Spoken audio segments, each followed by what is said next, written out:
Welcome to episode 2 of the Gilded Troll Plays Trolls for Hire. You may notice that we have completely different faces here than we had last episode. That's because this is a West Marches campaign featuring 15 players, set in and out of Waterdeep, specifically Troll Skull Alley, where the Gilded Troll... It says right here, it says the Gilded Troll. The Gilded Troll is a tavern. It's the renamed Troll Skull Manor, and the business has expanded to include 80-ish% of Troll Skull Alley. The other 20% is obstinate old people who refuse to sell their homes. You know the meme. This is how we get movies like Up. Oh my god, that needs to be one of our sessions. Just the one house takes off. Can I be the dog? Hey, we got 1,200 bits from Horrible Tomato. It's Cheers Suppose times 2 for all. Thanks, Horrible Tomato. Thanks, Thanks, Mr. Moose. Tomato. Nice way to start us off. Speaking of which, we also got a subscription from Horrible Tomato while we were starting soon, so thanks for continuing to be here for 7 months. I didn't know you were around that long. That's incredible. And we got a 14 months resub from Steph. Hi, Steph. I didn't know she was around that long. You didn't know Steph was around that long. So today, and I always do this. So the only place that I actually have the session prompt is on Discord, and then I always close Discord right before we start, because I'm smart. So the essentially job board ad that 4 of you have responded to reads: "We need 5 brave trolls to head to parts unknown and find a keystone. Safety not guaranteed. Payment on delivery." And that's really all the info they gave you, aside from a time and a place to meet. And that place is in the middle of Troll Skull Alley, and that time is right about now. So, Roland Draldek, a 6'6" brass dragonborn wearing gleaming golden armor, stands in the middle of Troll Skull Alley, looking a little out of place with the, let's be honest, mostly humans milling about the place. Who's the first person to show up of the 4 of you? I think I'm already. I'm kind of there a bit early, but I've kept my distance from the area just to see who shows up to start the proceedings. So you're just on the opposite corner at the cafe, sitting at a table. Yeah, or even leaning on the corner, like kind of loitering by there as well. Like I've just come out of there maybe, and I'm kind of leaning against the wall, just watching. And I mean they have quite a presence, so I finally get out of my lean and I begin walking over just at a regular pace, just eyeing them and seeing if anyone else is coming around. Okay, so you're just gonna approach Roland then. So I do want to share with you Art of Roland, because that's a thing that I have. And we'll switch to here. So he does not have that big blue battle axe. He doesn't have that axe anymore. But, big gleaming dragonborn standing in the middle of the alley, sticks out like a sore thumb. Yeah. And as soon as he notices someone approaching him, he's just all teeth and all smile. And it's just, "Hi! You're here for the job?" Yes, I'm here for the job. Well, that's a fun attitude. I like that. So how long you been in Waterdeep? Only about a week, but hoping to stay a little bit longer. Oh yeah, there's plenty to see here. Have you seen? Oh no, they got rid of the. I was gonna tell you to check out the walking statues. There's this really cool tour, but they got rid of them. So sorry you missed it. I'm sure I have plenty of time to see everything here while I'm around. Yeah. So hopefully we're gonna have five of you guys today. I did notice that not all of them got taken, but I'm hoping someone just decided to bring a friend. That would be convenient. Does anyone want to save Christian from this awkwardness? Yeah, Flint would be walking up right about now too. Okay. Hey, little guy, how's it going? Hey, gotta start with the little guy right away. Okay, that's fine. That's fine. Oh, is that Yeah, is that? Sorry, I have gnome friends. They're usually okay with that. okay. I'm here for the job. You seem really cool. Yeah, I get that a lot. Yeah. Uh, Uh, and Beehive will walk up. he's like starting to get in his head a little bit. You can tell he's just like, oh shit, is that racist? I'm gonna close that handout. Okay. Remind me what Beehive looks like. Beehive is a, I guess average for human, but short for Warforged, like Mhm. 5'5", kind of cloaked figure. Looks like Outlander vibes, like scout armor and stuff. But she's clearly a Warforged Okay. under it. And you notice that she has a couple of little bumblebees floating around near her, like just kind of following That's her as she adorable. goes. But not the You also stinging type. notice, yeah, you notice fewer of other insects around her as well. Like there aren't any other insects Okay. besides. But mostly she likes the bees. She's a bee. She's a bee person. She, I mean, hence the name. That explains the name. Okay. Then Matt. it'd be Nask showing up after everyone else is there. And then just come walking in, basically, shield in one hand, like a spear just over his shoulder, just walking up. Okay.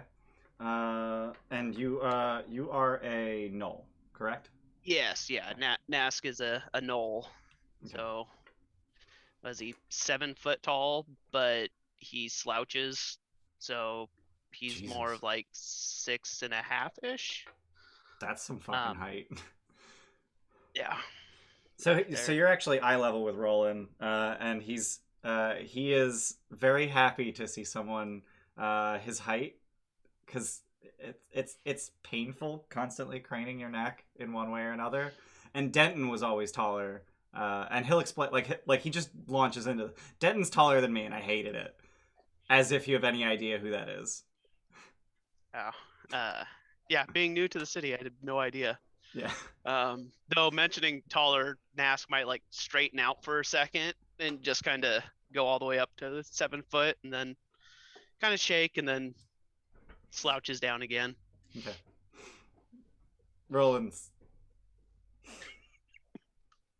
Okay. Wow, that's very tall. Uh, By the way, Steph gave cheerspo to everyone, including Oh, the we got DM. cheerspo from Oh, Steph. thanks. Thanks, Steph. You. You didn't. That's. I'll give another one. Thanks. Yeah, that's 5, not 6, Steph. Yeah. You gonna drop another for the Ian. Thanks. There it is. Steph can't add. Hey, we got 600 bits from Jay Miller. Got a lurk, but some cheers for everyone. Thanks, Jay Miller. Hey there. Thanks for being here, even if you can't stay. Rodrigus, what do you look like? So I feel like I'm going to ask that question a lot. yeah. I believe I'm just over 6 feet, but I do have. When I was leaning against the wall, I had a hood over my head. But once I saw the person show up, decided to show myself and just move forward.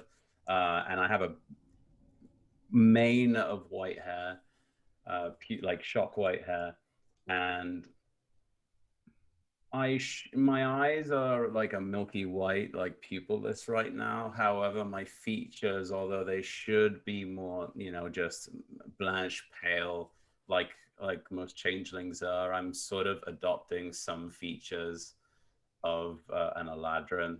So my ears are a little bit lengthened and pointed, and because of that, the scar along the side of my face is a little bit more pronounced. I'm I'm wearing chainmail. I'm wearing pretty simple stuff, but it does show that I may have come from like a desert area. So I do have like a Berber like turban that has been taken off and wrapped around more like a scarf right now, kind of to more blend into the current surroundings. And I have wrappings just above my boots to keep the sand that I was in out. And I'm kind of a mix of kind of a dusty but wearing black, and yeah, very white, Eladrin-esque with white hair. Yeah. Cool. That is a fucking. That's an entire mental image. Yeah. Jesus, that was detailed. Riley, would you like to follow that? Other than gnome, what does Flint look like? Well, he is dressed well, coming from, let's see, I took notes of this, coming from the nobility of Songfarla, in Glitter Gold, and youngest son, wasn't really in line for the throne. So I'm off on my own adventure, and yeah, just dressed well, kind of dark, like kind of brownish hair, normal rock gnome height, you know, rockish complexion. Okay. Just a little, just a tiny bit desaturated, a little grayish. Yeah. Okay. All right. So, so the four of you have what I'm sure is rousing conversation with Roland for about 15-20 minutes, and then Roland gets impatient about the fact that there isn't a fifth person, and says, "Well, I guess it's just the four of you. I'm sure the four of you can do fine. So let's go." And he just starts walking to the eastern end of the alley, and when he gets there, he just lifts a manhole cover. After you. Wow. Beehive just hops down. Okay. I'll do my best to scramble down. There's a ladder. Hopefully. There is a ladder, yes. Okay. It doesn't smell too bad down there, I promise. Yeah, I think Nask would just kind of come up, look down the hole for a second, and then make his way down. Okay. Thought they did the sewer adventure last week. Did I grab the wrong note? Same guy. So once you're all safely down, Roland just jumps down and lands with a thud. Oh yeah, someone will get that. All right, let's go. And he leads you through the sewer for a very short while. It's about a 5-minute walk through the sewers before you break into a tunnel that has been dug in the side of the sewer, which winds and wends, and there's some twists and turns, and there's a few intersections. And it looks like he's practiced this repeatedly because he knows exactly where he's going. He does not hesitate. Although he is a paladin, so even if he wasn't sure, he'd probably pretend to know exactly where he's going. But after a short 10-minute walk since you got down into the sewers, you find yourselves in what appears to be, at first glance, those are the wrong tokens. Those are last week's tokens. What appears to be an active excavation scene. There is and I could just read aloud text from last week, couldn't I? Like, that's a thing I can do. Where's the read aloud? There it is. So you enter a 12-sided room with a similarly 12-sided vaulted ceiling that starts at 20 feet and soars to a height of 40 feet at the center. The floor, walls, and ceiling are all made of massive, perfectly smooth slabs of stone mortared together. As you enter the room, you step over huge chunks of a fallen archway. On the far side of the room is an intact archway that towers imperiously in front of a blank wall. Massive, swirling, arcane designs have been carved into the floor, and half the floor glows softly with a radiance that seems to fill the grooves and pulsates from an archway to your left, embedded into the wall and filled with a gently swirling blue fog, through which more cavern is visible beyond. To your right, another smaller archway sits incomplete missing its keystone. Kneeling in front of this incomplete archway to your right is an absolute mountain of armor, gleaming adamantine, just busying himself with the stones of the archway. Standing behind him is a rock gnome, 3'2", very short for a rock gnome, absolutely covered in wands and spellbooks, and his left arm is about a foot longer than it should be and only a few inches above the ground.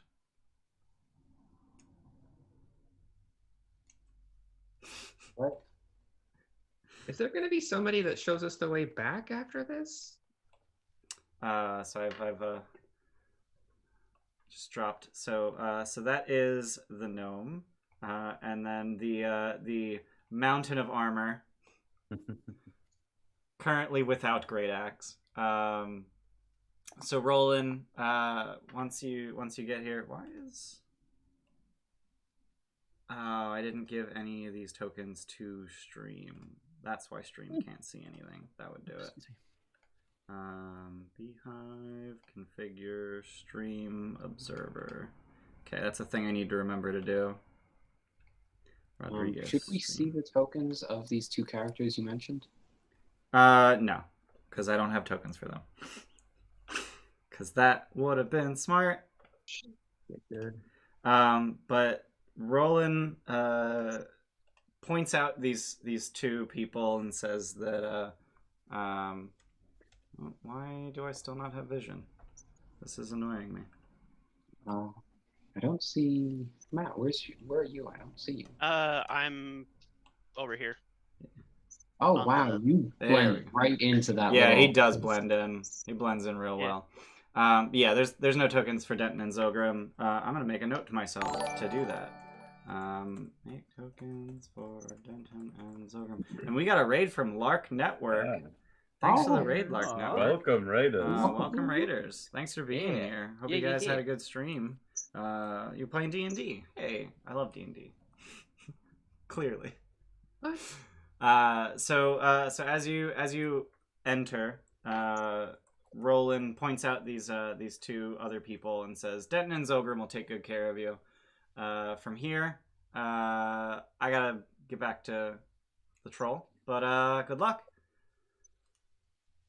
The paladin's still with us, correct? He's still around, or no? He's just about to leave. Okay. I kind of go up to him for a second and kind of keep my voice low and go, what exactly are we going to fetch here? Zogrim can tell you. He points at the empty spot above the arch. It's a keystone. Zogrim can tell you more, I'm sure. And he points at the gnome. Nice.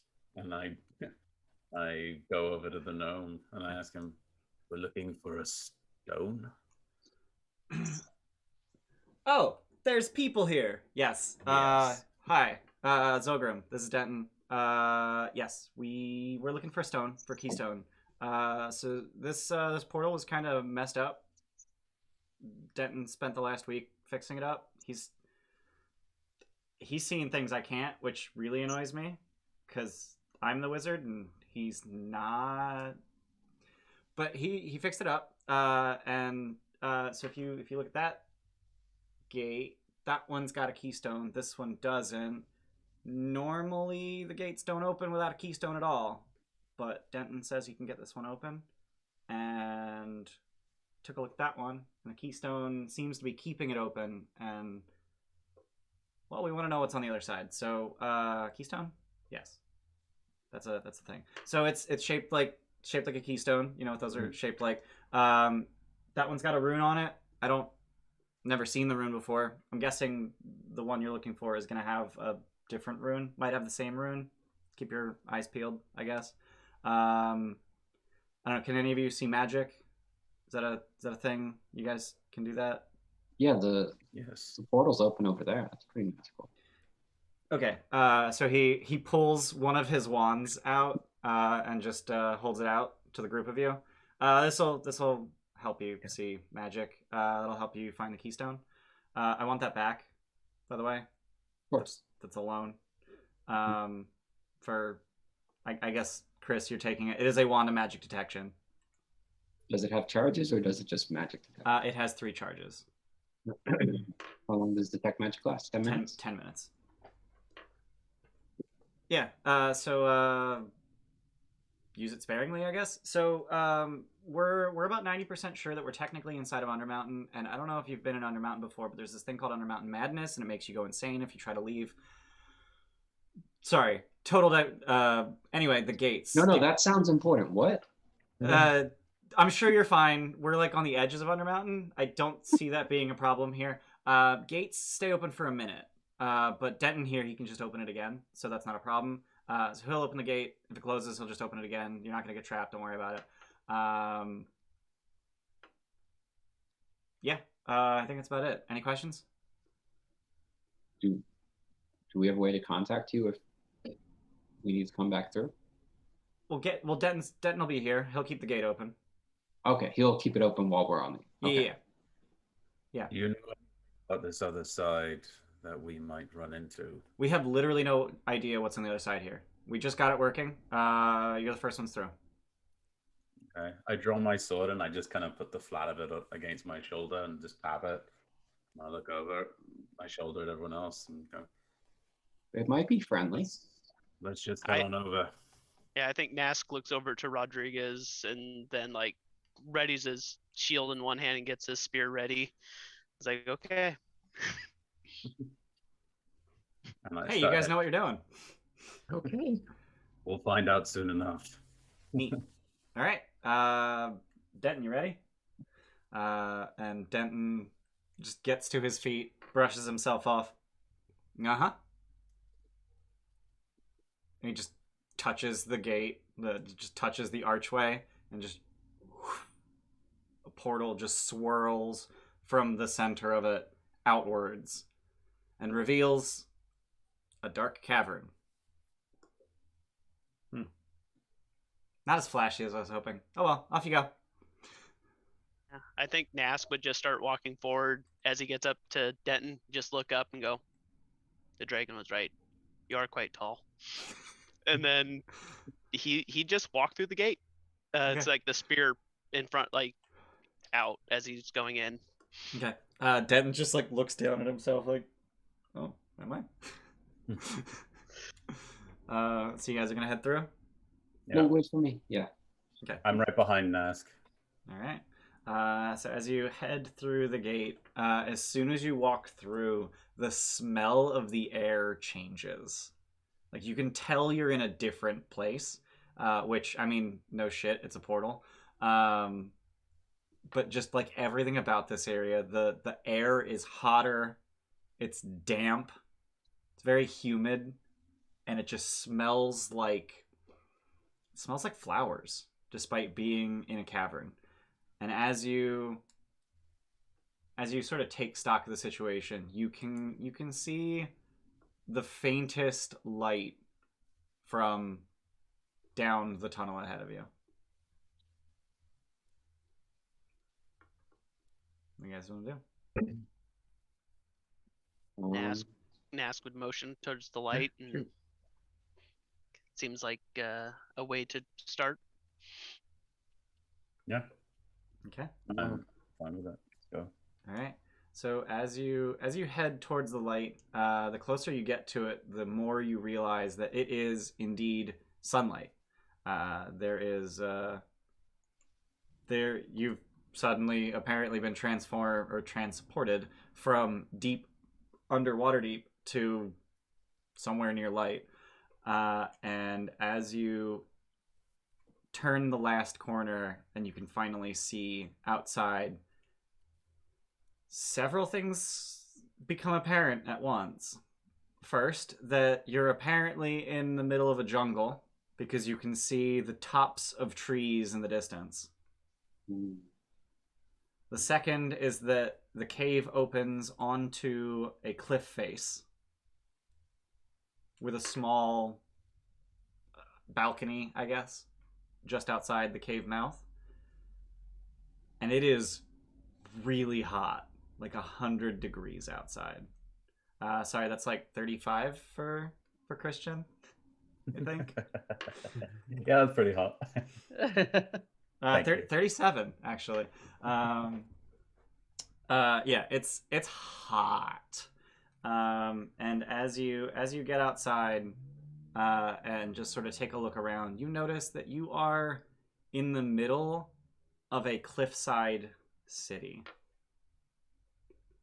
So you pop out around here, this cave, and as you look up and maybe look down over the edge, you see buildings built into the side of the mountain. And flying all around this place are winged people. You would recognize them as Aarakocra.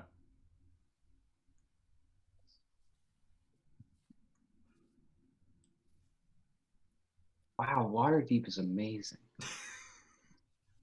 Do I recognize where we are, or Do you have any experience with Chult? not with Jolt? No, Kalamshar is as far as I've gone south. Let me see how far south that is. But go ahead and roll history. I'm gonna do that too. History. Oh yeah, my history is no good, but that's fine. 6. Well, Okay. So you're able to surmise that this is probably Chult because, fun fact, Chult is right across the bay of, what was it called? Right across the Shining Sea from Kalimshan. It is not far at all.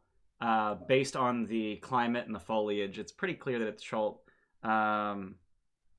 Beehive, hilariously, despite saying that this is Waterdeep, also knows that this is actually Chult.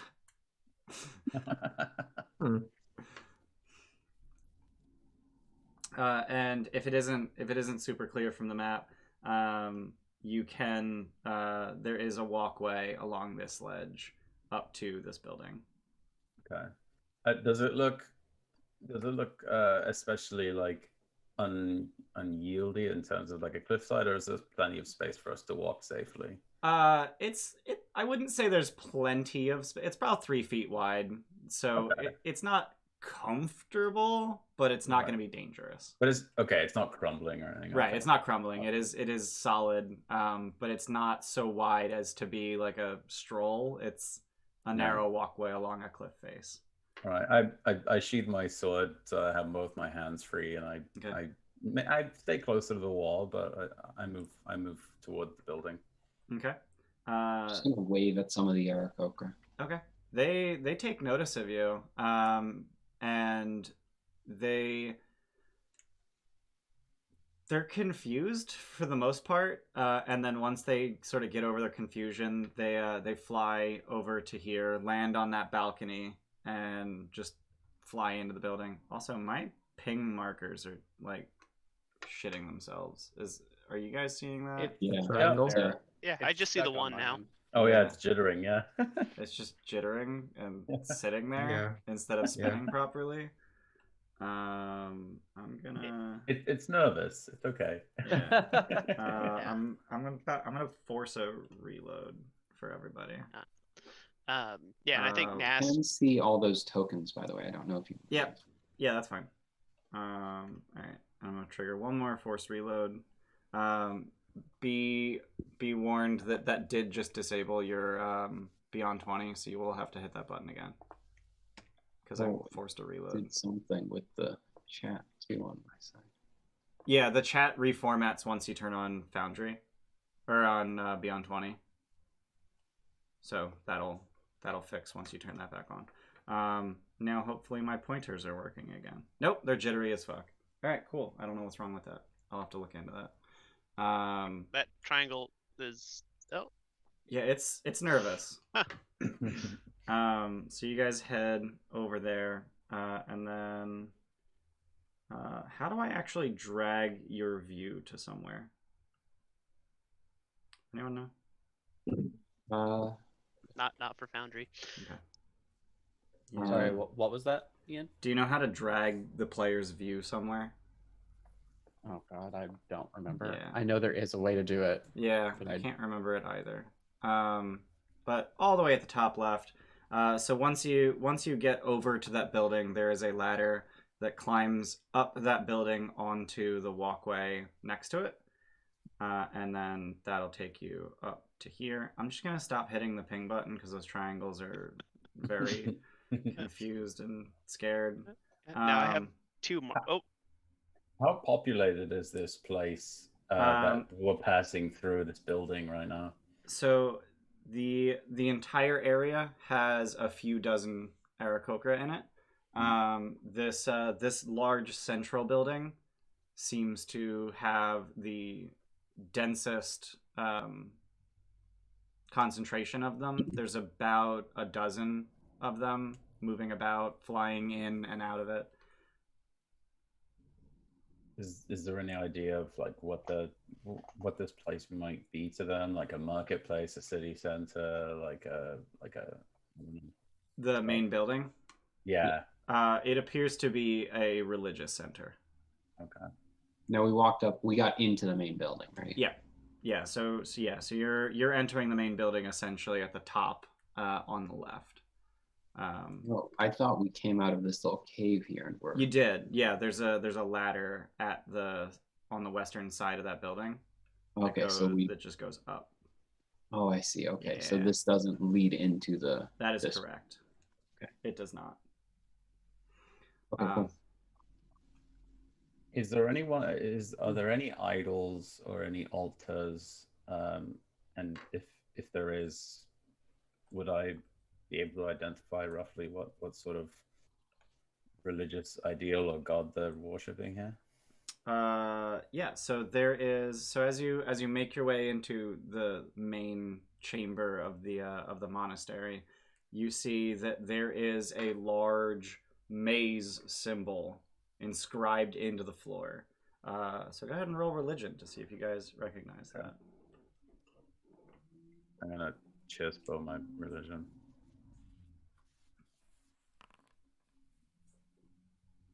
Oh wow, still bad. Oof. And Flint crits it. Nice. So I guess Flint has done some research on incredibly foreign religions because you're from like 4,000 miles to the east and you guys just went 2,000 miles to the south.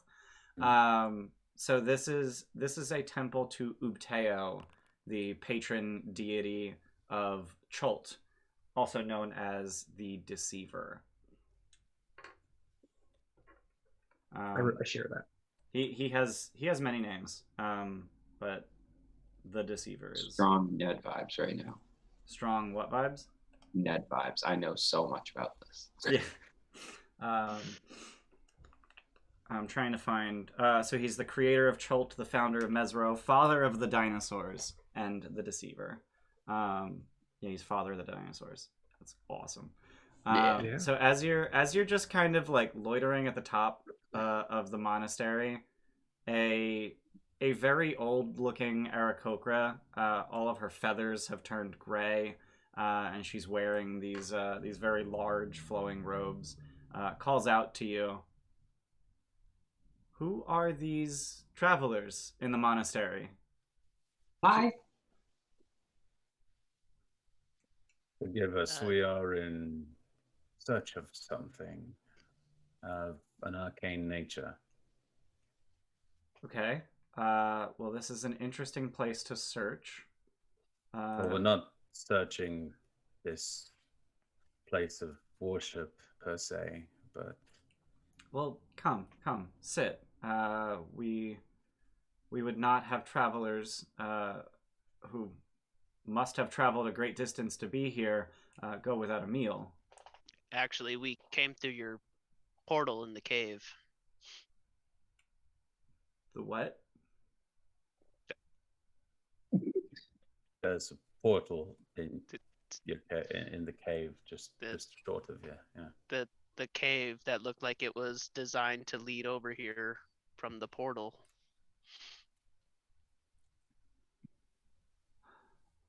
So she sort of calls out from the side of her beak, but still like staring at you. Asteria.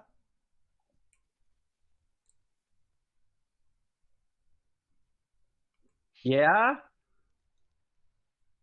There's a portal in the cave, apparently. Please check on that. Oh, all right. And Do then you guys not know? walk out. Okay. So you're just gonna take off, fly into the cave. Yeah. Okay. So where once there was simply an archway in a wall that had long been ignored, there is now a portal, and there's a very large adamantine man standing on the other side of it. Wait, so can I see Denton like through Yeah. the portal? Yeah. Okay. And as you stare at him, the portal just closes, and then you see the portal open again, and his hand is on the stones, and then he just puts his hand down. And the portal closes again when he puts his hand down. No. Oh, Are you gonna stay and wait though? yeah. Okay. A minute later, the portal closes again, and then the portal opens with his hand on the stones. Okay. Press button. Yep. So I'll just wave to him and then fly out. And go back to the Zogrim, there's The a guy. And you're already gone. Yep. And then I'll go back to the monastery. Okay. Ashari, is that her name? Ashara. Yeah. Ashara. God, I always get that wrong. Ashara. You know that archway in the cave, that's been there forever. Mm-hmm. Well, it's different now, and there's big metal dude on the other side of it. Yeah. Oh yeah, that's Denton. What is happening? You have a portal. To where? Waterdeep. Is Or that Undermountain. I think it's Waterdeep. the holdings of Waterdeep? Yeah, it's a city in Neverwinter. It's quite a bit. Chris. The fuck? Quite a bit north of you. I am familiar with Waterdeep. We've dealt with adventurers from Waterdeep before. I've met people from Waterdeep. You Oh, you met people from Waterdeep? Sure. There are people from Waterdeep that are in Port Lanzaru. Yeah. So there's a portal to Waterdeep. Yes. Asteria, do we have any control over this? It seems like the big metal man was doing things. Like he would like put his hand on it, and then it would be open for like a minute, and then it would close up. So Well, we're at the mercy of this metal man then. Well, Oh, it, he's nice. Oh, go ahead.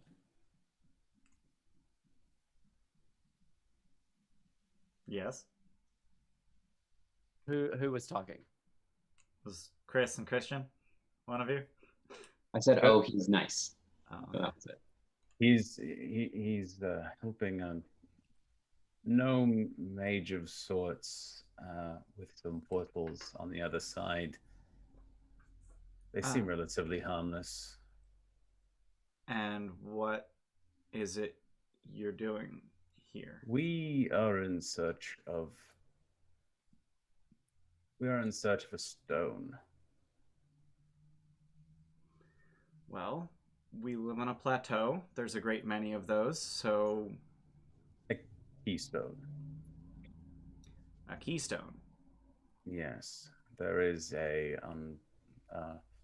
broken or unbuilt portal that is lacking one. They seem to be explorers of some sort, and they seem to be building these portals. So we're here to search for a keystone to help them with that. It actually looked like the portals were really old, so I think they're finding them. I don't know that they're building them. Hmm. But it seemed like the keystone for this particular gate had been lost or stolen. Yeah, they were a bit Yeah. vague, from what I It understand. looked like, take that a little big piece of paper. It looked like this. And she draws the other keystone that we saw, Okay. and then she shows it to them. It looks like this, I think. So Ashara sort of straightens up to her full height of like 6'4". Fun fact: gosh, so Aarakocra tall. are really tall. She straightens up to her full height and she says,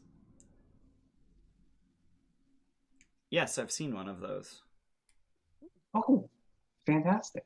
Guys, this is going to be really quick. But I don't know that I can trust you with it.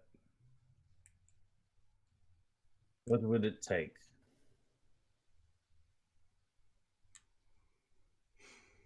I would need you to prove your intentions. Help us out, and you can take the keystone and be on your way. That sounds fair. Yeah. What do you know of Rosnasi? Wait, Rosna Sea, like the Sea of Rosna, or is that the whole- Rosnasi. It's Rosna Sea? RAS space NSI. That a place or a person? Beehive just knowing all of the things about Chult, apparently. Beehive, would you like to share with the class? Yeah, he's this. No, he's dead, isn't he? Undead. He's undead? Oh, I thought he was this old dead guy who used to live in Chult and like ran an army or something. Yes, those are things. He was an immortal paladin of Mesro, Abara, and he led an army of undead against the lands. And adventurers may have killed him a few years ago, but he's still a problem. He may be undead. He might just... We're not sure, but his undead army is still a problem. I don't know that we're equipped to deal with an undead army. I'm not asking you to deal with an army. I'm just asking you to thin their numbers. And how do you intend for us to do that? Make your way into the jungle. Kill 10 of them. And come back. Asteria will accompany you. He's an accomplished guide and can vouch for your success.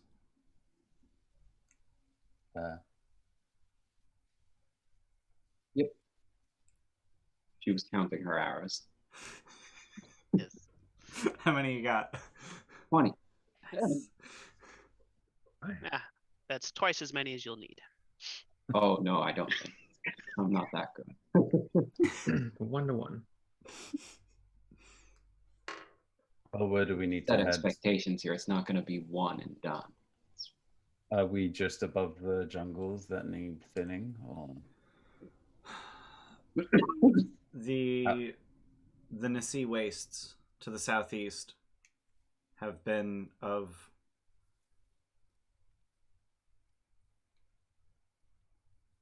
what the fuck word am I looking for? I don't know. They've been a problem recently. I don't know what word I was looking for. Just gonna pivot. Asteria can, I guess, lead the way. What would Asteria know about this area? The Nasi wastes. Yeah. So in addition to being a jungle, it is also a godforsaken swamp. Okay. Sorry, God's forsaken. Yeah. And in recent months, there has been a surge of undead in the area. Okay. And would I know like how long it would take to get there from Kirsabal? A few hours. Okay. Yeah. Okay. You'll know the minions of Rosnasi by his mark on their forehead. A blue triangle. Now, without Is it this, kind of like jittery? Damn it, Chris. Stupid. Okay. now was it this undead paladin of sorts that created this army, or were they already Yeah. a rabble that's- before that? Yeah, he raised an army of undead. Okay, so he This is- like, this was like literally 200 raised them. Yeah, okay, Yep. gotcha. And it was like 200 years ago he made the army, Okay. and dominated most of Chult, was defeated but didn't die, and the history's kind of vague. It's been it's been rewritten several times across several editions of D&D. How do we get down? Yeah. There are ramps to the ground for travelers such as you. They've fallen into some disrepair recently, but I'm sure you'll manage.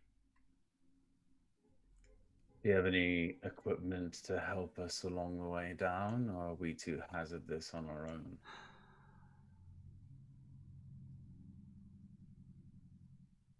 If you insist, I can have you carried down.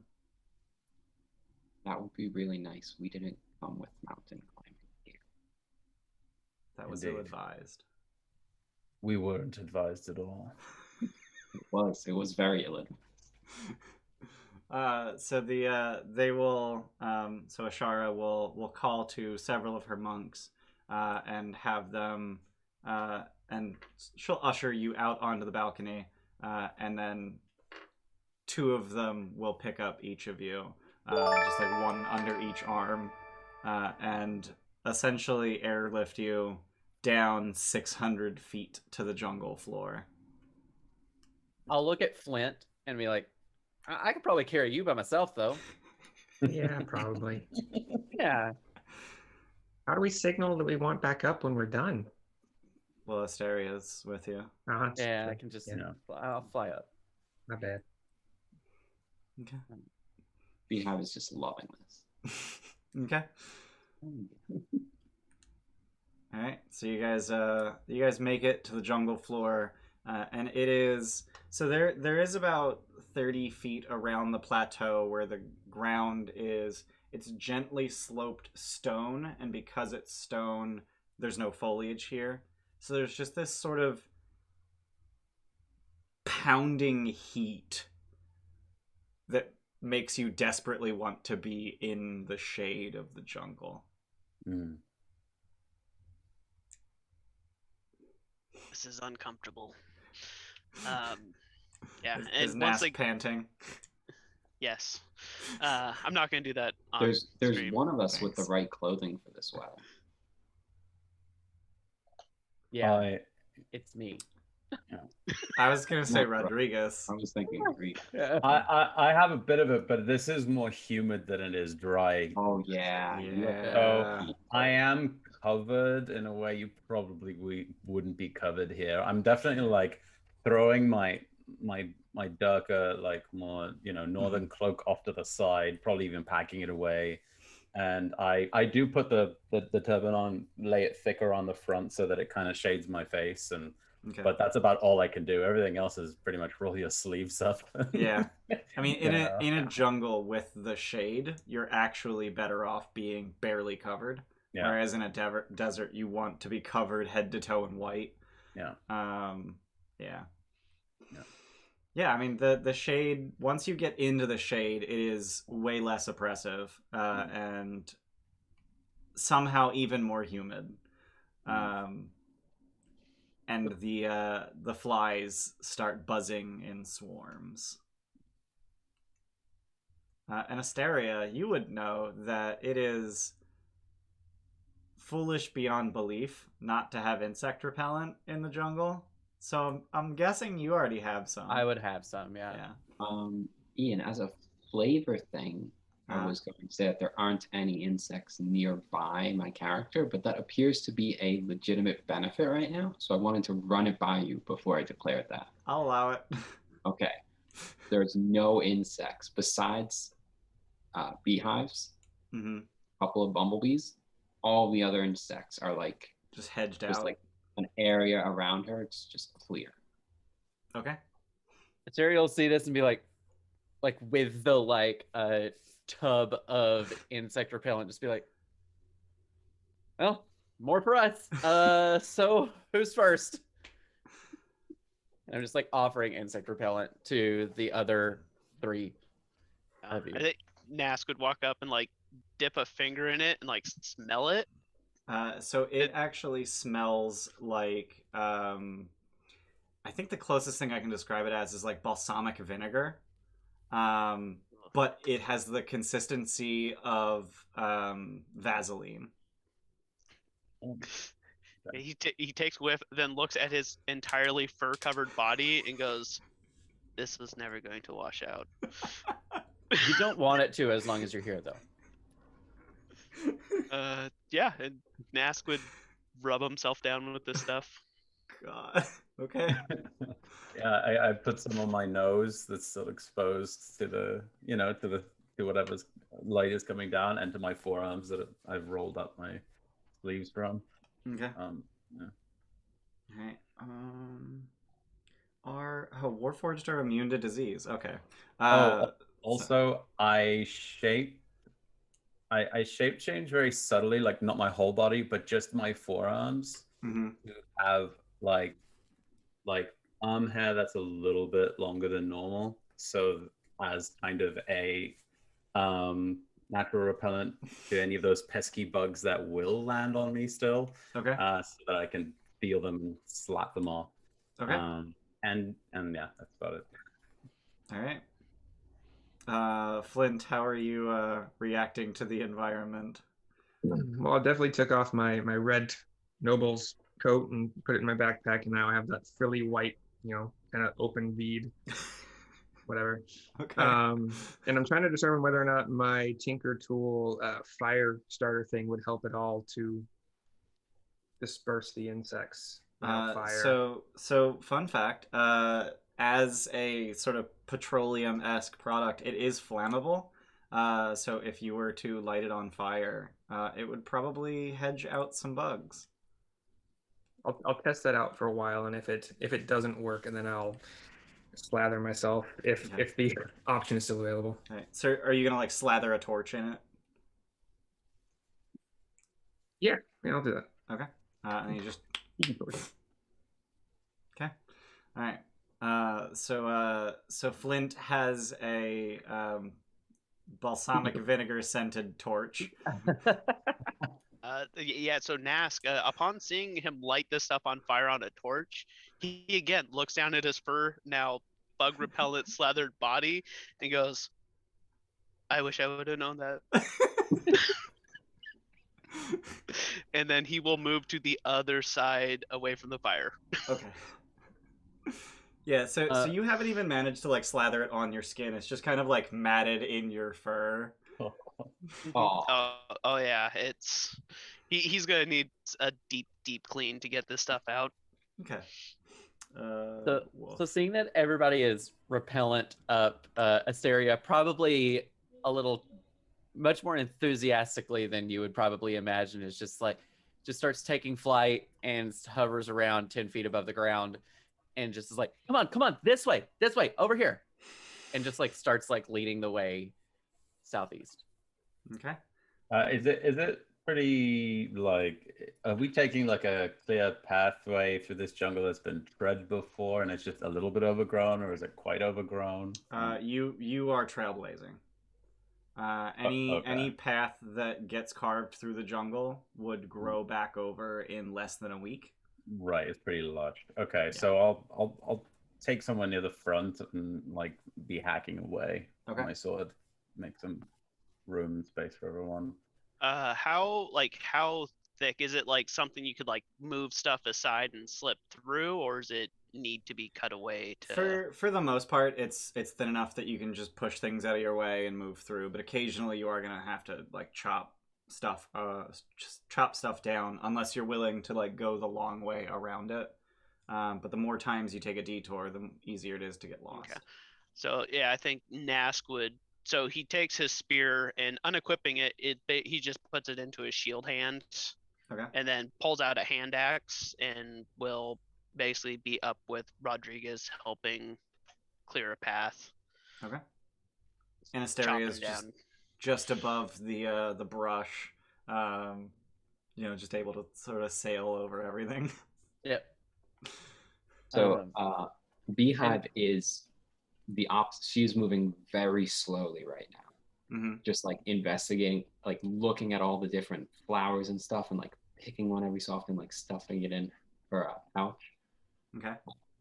And then you will also notice that every so often she does find like a singular bug near her and like just looks into it and then puts it into her cloak somewhere. I thought you were gonna say like you just put it in your mouth and just swallow. No, there are other compartments. Okay. Alrighty. So you guys make your way into the jungle for about an hour, pretty uneventfully. But then Asteria, you notice that up ahead is a clearing, and in that clearing there's a lot of trampled brush.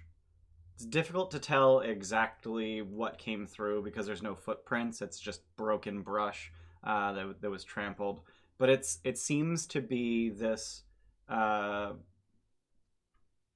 It really is a clearing made by trampling. Like the ground is not visible at all.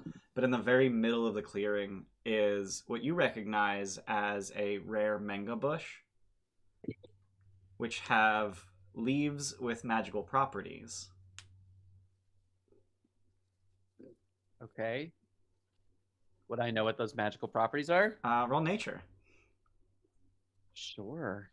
That's something that he's supposed to and be good at. Yeah, and anyone can roll nature here, Okay. but Asteria Nature. would have automatically recognized the name.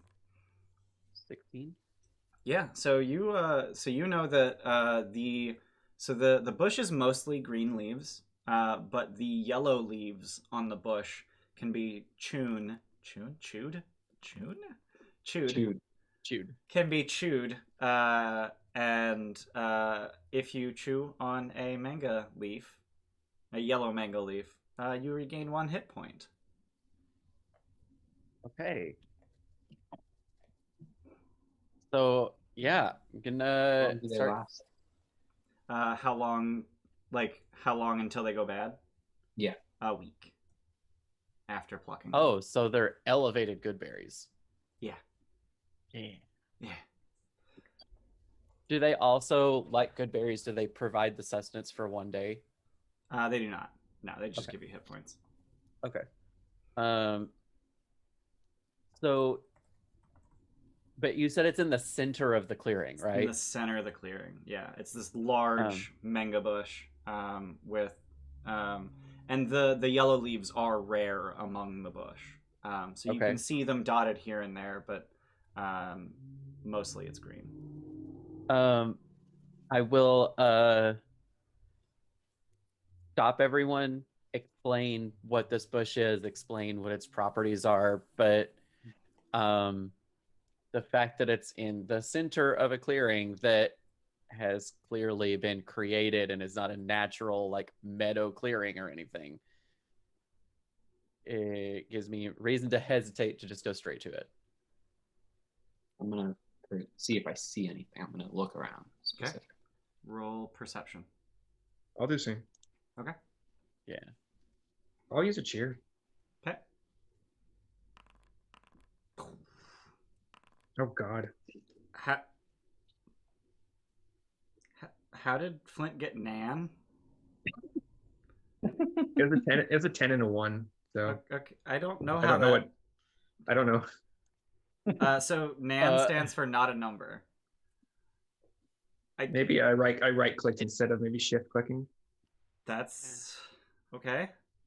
I It don't. says Try again. 2d20 KH. KH1. That's keep highest one. Okay. That's shorthand for advantage. Weird. Yeah, that was really odd. Don't know what it is.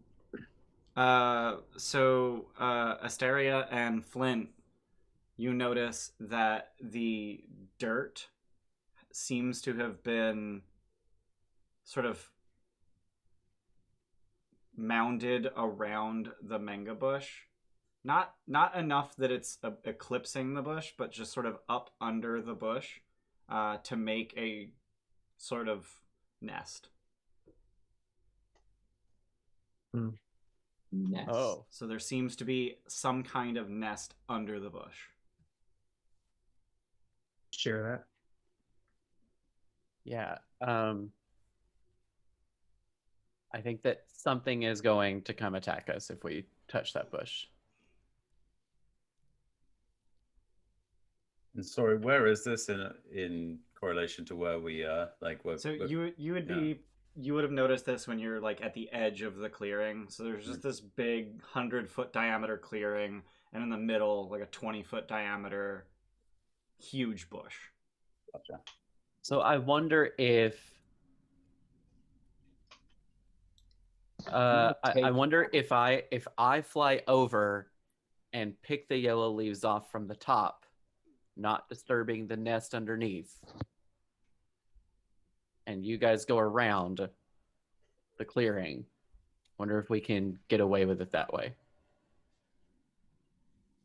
How good are you at running if something pops up to grab you? I'll go straight up. What Well- kind of creatures would be in this place? Insect, Yeah, what mammal, reptile? this Was that something that I would know? Yeah, you would know what kind of fauna is in the area. So the creatures that just pop up on top of your head that would be big enough to have trampled this entire clearing without spending literal weeks doing it. Stegosaurus, Tyrannosaurus Rex, Triceratops, big dinosaurs. Oh, so Nothing to fear. Nothing to fear whatsoever. We'll be all right. so there's nothing like level 1. Or a swarm of raptors. Yeah. But raptors don't really nest like this. Right. Sorry, it's a pack of raptors. oh, so there might be like eggs under the bush, is what you're saying? Yeah. Might be that kind of nest. There may be, yeah. Yeah. Depending. I'm not the best talker, but I understand predatory beasts. It perhaps negotiate. So it's trampled. Is there a Canopy. coverage Yeah, canopy? there's still canopy, yeah. How high is the canopy? 200 feet. Like the bottom of the canopy The is bottom 200 of the feet canopy above? is 200 feet. Yeah, this is a goddamn jungle. Yeah, I'm going to I'd like to fly up, not like I would say like maybe 100 feet up or so, Mm-hmm. 7,500 feet up, Yeah. just to see if Bless I can see any large, bless you, any large dinosaurs or anything nearby. Okay. Um, Roll perception. And while Asteria's looking for dinosaurs, what's everyone else doing? Oh my god. ooh, Jesse's 25. rolling hot today. Yeah, I think Nask swaps from hand axe back to a spear in case a fight does break out. Okay. But I pull out my I try to stay within range of the actual thing, but I pull out my longbow. Okay. I've still got my crossbow in one hand and the torch in the other hand, with a bolt knocked already. So All right. Beehive. Just standing there with her longbow. Okay. Nask looks back at everyone and goes, "All right. Apparently, I'm going to be right in front of whatever it is." do we need these leaves? I want them. So Asteria, you notice about 500 feet away that there's some crashing in the distance. Can't see what it is because the jungle's too thick, but you can hear it. It doesn't seem to be getting any closer. You said like 500 feet away. Yeah. Okay. I will land back near. I will let them know. But it seems like one of those dinosaurs, right? Like one of those large dinosaurs is what Yeah. it could be. Okay. I will let them know that. We could stealth over and sneak over and pick some leaves that I found. I imagine that the ground is probably I don't know. I feel like maybe if people are stepping on the ground, that will make sounds that will alert this creature. Okay. If we think that this is worth it, I can fly over without touching the ground, without disturbing the nest underneath, and just pick a few of the yellow leaves off. Yeah, get a clipping too. I want a clipping. What? I want a clipping of the bush. Oh, okay. Like a branch. Yeah. Yeah.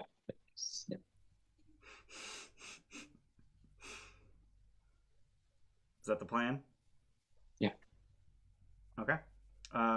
So Asteria, let's go ahead and have you roll stealth to see how little you can disturb the bush while you remove these leaves.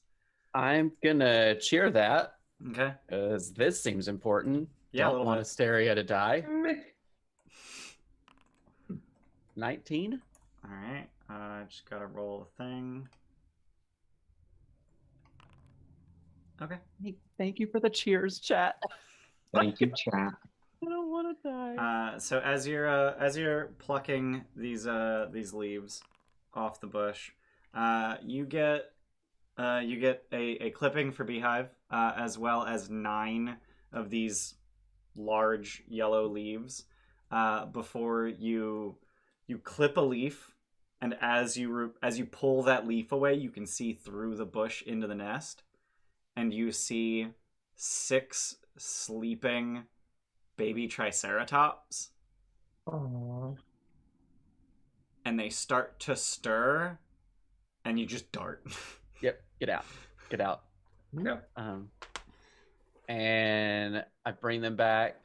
I urge the party to go outward, so that we can not just like skirt around the clearing like we had talked about, but outward and kind of away from the direction that I heard the creature. Okay. So you were headed southeast. The noise was from the east, so you're just headed like west for some distance until you're Sure. safely away. Sure. Okay. All right. So everyone, go ahead and roll stealth as you're sneaking away from this clearing. Oh boy. You said it manga. Is that MENGA? MENGA. Yeah. If I roll with Chispiration, that just gives me a straight roll, right? With my disadvantage for Correct. stealth. Okay, Yeah. gotcha. So Yeah. I'll We're use- getting a lot of Sarah in chat. I'll use another or a cheerspiration. So what is it? What do you got to Hold hold, dude? shift. I figured it out. Hold shift for advantage. Oh, And then press the plus button, Yeah. for me at least. Since I would be flying and not trampling on the ground, Uh-huh. could I just naturally have advantage on this? Sure. I was actually just gonna take your 19. Oh, well then, yeah, that's fine. So Rodrigus steps on a twig, and it cracks, but he's able to just lob that twig into the middle distance, and it hits a tree, and makes noise that isn't right next to you, which is good because mere seconds later, that tree gets cracked into by Mama Triceratops. oh dear. who has not noticed you, and you successfully get away. How close was this thing when we were just sneaking off? So she charged through the jungle over the course of 30 seconds, during which time, like, to get back to the nest, during which time you got 60 feet away from it. Fuck. I That's good. probably didn't even see it. Like my back was to it, just like hustling to catch up with everyone else. And I don't know what that is, but I'm gonna move. Yeah. But you've successfully evaded her. She heard something, but it wasn't enough to make her think her babies were in danger. So Should have just grabbed one of them. just grab a baby. That's a great idea. Oh my god. Turns it into a very different type of game when we're running from a Triceratops that wants to murder us. Yeah. Benny Hill theme through the trees. Yeah. I that was in my notes. I mean, not stealing the baby, but if she notices you, that's a thing in my notes. Yeah. So you guys managed to evade the Triceratops mom and get away with some mango leaves. Yeah, I think Nask would look and be like, I don't think I can't talk to those. So I will hand the snipping the branch, whatever it's called, to Beehive, which I imagine is pretty large, right? Yeah. Yeah. Yeah, it's yeah, big. Yeah. Thank you. You said the leaves are like the size of her head, right? The yellow leaves are much bigger than the green leaves. So the yellow okay. leaves are Got about it. that big. But the green leaves are just like 6 inches long and rather narrow. Yeah. Just gonna kind of crouch down and open what looks like a herbalist kit and just kind of carefully put that in there. Okay. Just You doing see this it. right on the jungle floor. Yeah, there's like a jar of water that she opens and puts the bit of it in, and then she kind of like cloth around it and puts it back in. Nice. So I will hand out mango leaves. Okay. I can't chew. Huh? I can't chew. Is that Wait. What? does that Touches her mean mouth, which appears solid. Can't Okay. chew. Okay, that's fair. That's fair. I understand. So yeah, I guess I'll give 2 out to the others. Okay. So wait, Fine. can you mechanically not benefit from this then? Yeah, same question. Oh, I just made that up, but I'm fine with that. Warforged don't need to eat, drink, or breathe, but there's nothing in the racial stats that say like you can't take potions or anything like that. Yeah. I would have some way of ingesting it. Yeah. But she doesn't. Okay. That doesn't quite Got it. click for her. Like, I- putting it I- where she would. I appreciate the roleplay moment. I just wanted to make sure Yeah. mechanically what was going on. I can just take one. Okay, well, I'll probably take less because I have healing spells. So I think Nask is also okay with just taking one since he can sort of Don't we heal have, like, himself. 9? Hmm. How many do we have? There were There are 9. 9. Yeah. So and then 2... were there any on the branch as well? No. Okay. Okay, so yeah, we have 9 total. That's like 2 apiece, and I'll have 1 just in case. 2 for. So 2 for Rodrigus, 2 for Flint, 2 for Nask, Yeah. Yeah. 1 for Beehive, and then I'll take the rest. Yep. Sounds good. That's 2, right? What's up? It's And it'll be 2 2 for everyone. me. Yeah. Yeah. Okay. You said the rest, and Yeah. I was like, that's 2, right? Like, Yeah. Yes. Is the 2. Yeah. Okay. So once you give the Triceratops a rather wide berth, you continue in the direction that you were originally Yeah. heading. All right. Yeah. So shortly after finding that clearing is when you actually break into what are known as the Nisi Wastes, the swamp. The water or the ground gets a lot wetter. The brush grows lower, effectively, since it's sort of sunk in the mud and the water, and it oddly gets easier to move your torso through the jungle because there's no solid ground for things to grow tall.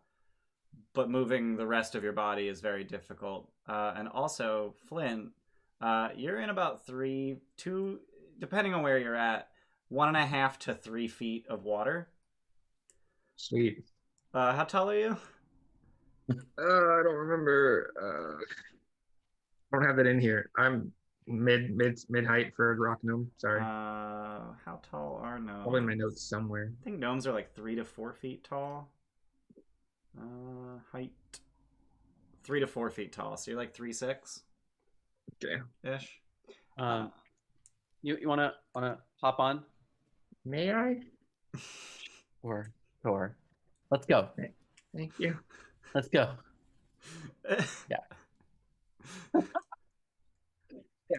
You can just climb on my back as I fly around. Okay.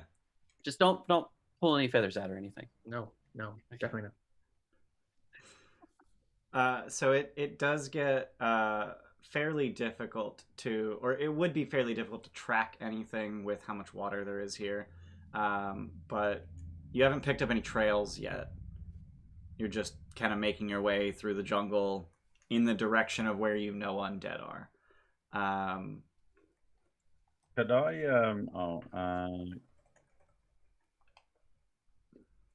okay, so yeah, Sarah's leading us. I'm gonna ask them how much further are we from our quarry? Do you know? Do I know? It would be somewhere in this swamp. Yeah. I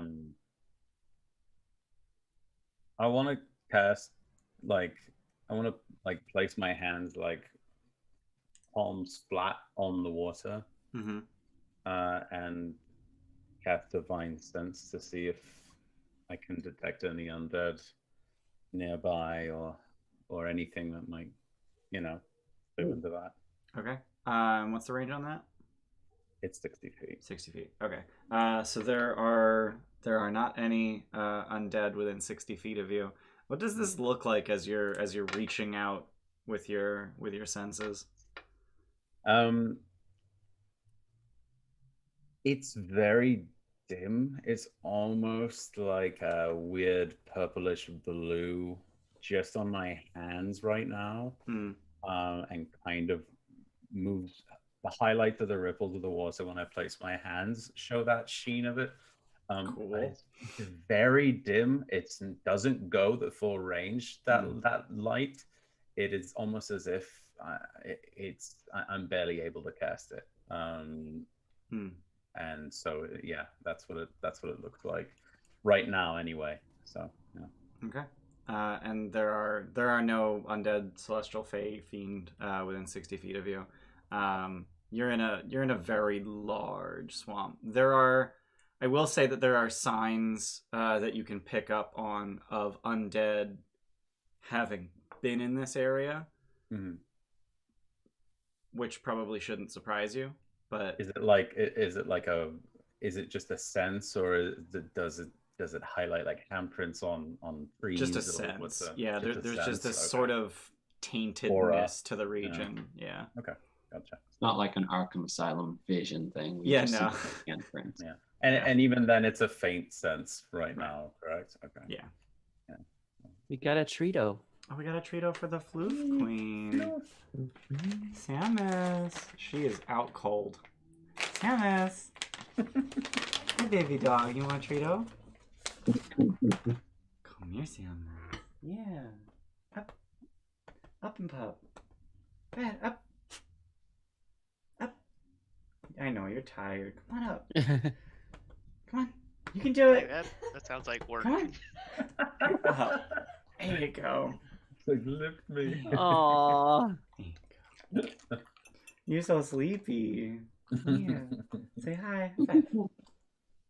She's so tired.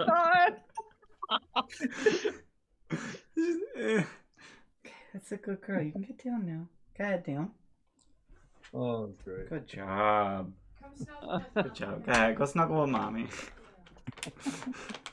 What a tragic little idiot. She's so tired. I'm pretty sure she was dead asleep. It's kind of mean to give her treats sometimes. Hi. Yeah, she's happy. So yeah, words, things, stuff is happening. Yeah, so I just communicate that like there's a sense here, but it is not. It seems like it is far from close. Okay. Does divine sense last for any duration, or is it just an instantaneous thing? It's basically like a radar ping from what it reads as. Okay. So it's the moment that you Okay. cast it. Yeah. It says. Until the end of your next turn. Okay. Yeah.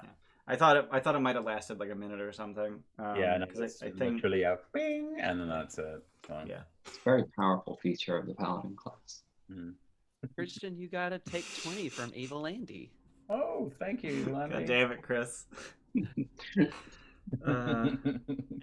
I think hearing that from Rodrigus, Nask would like start poking around and looking to see if he could find any tracks or any type of signs of previous movement through this area. Okay. Can you follow their sense? I didn't see anything saying gnolls get better smell. Oh, really? Yeah, I thought so, but it's not in here. I have think it dark might vision. have been one of the sub races that gets it. Yeah, I can talk to predators and eat rotten food. I mean, those are really cool things. Yeah. Okay. So yeah, go ahead and roll survival to see if you can pick up any trail. Yeah, 19. So there's no way to find footprints. You're in a foot or more of water. But there are signs that you can tell that there is a sort of trail through the jungle where the brush there's less brush above the water than there is in other places, which suggests that someone came through and trampled it down under the water. Yeah, and so I think Nask would take a look and be like, I don't know for certain what came this way, but it looks like something has passed through or has been passing through, and then kind of like motion to what he's looking at. That looks right. Let's follow that. All right. Is it a bit off the beaten trail we've already been headed in, or is it in the same direction that we were headed? It's a little bit away from where you were headed, but big swamp, and Right. you just happen to be near the right area. I'll just from like 15 feet above, just see if I can like make out, based on what Nask has said, make out the path any clearer or anything. Okay. Let's see what I can. Okay.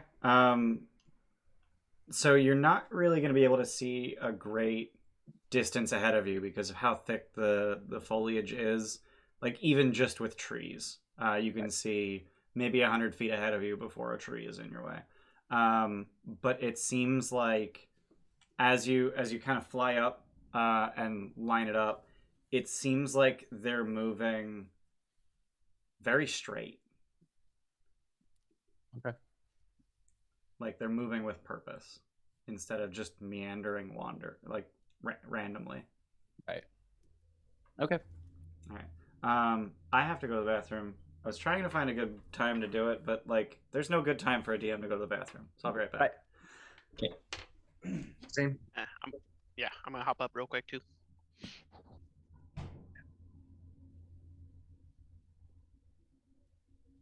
Oh my Good god. job.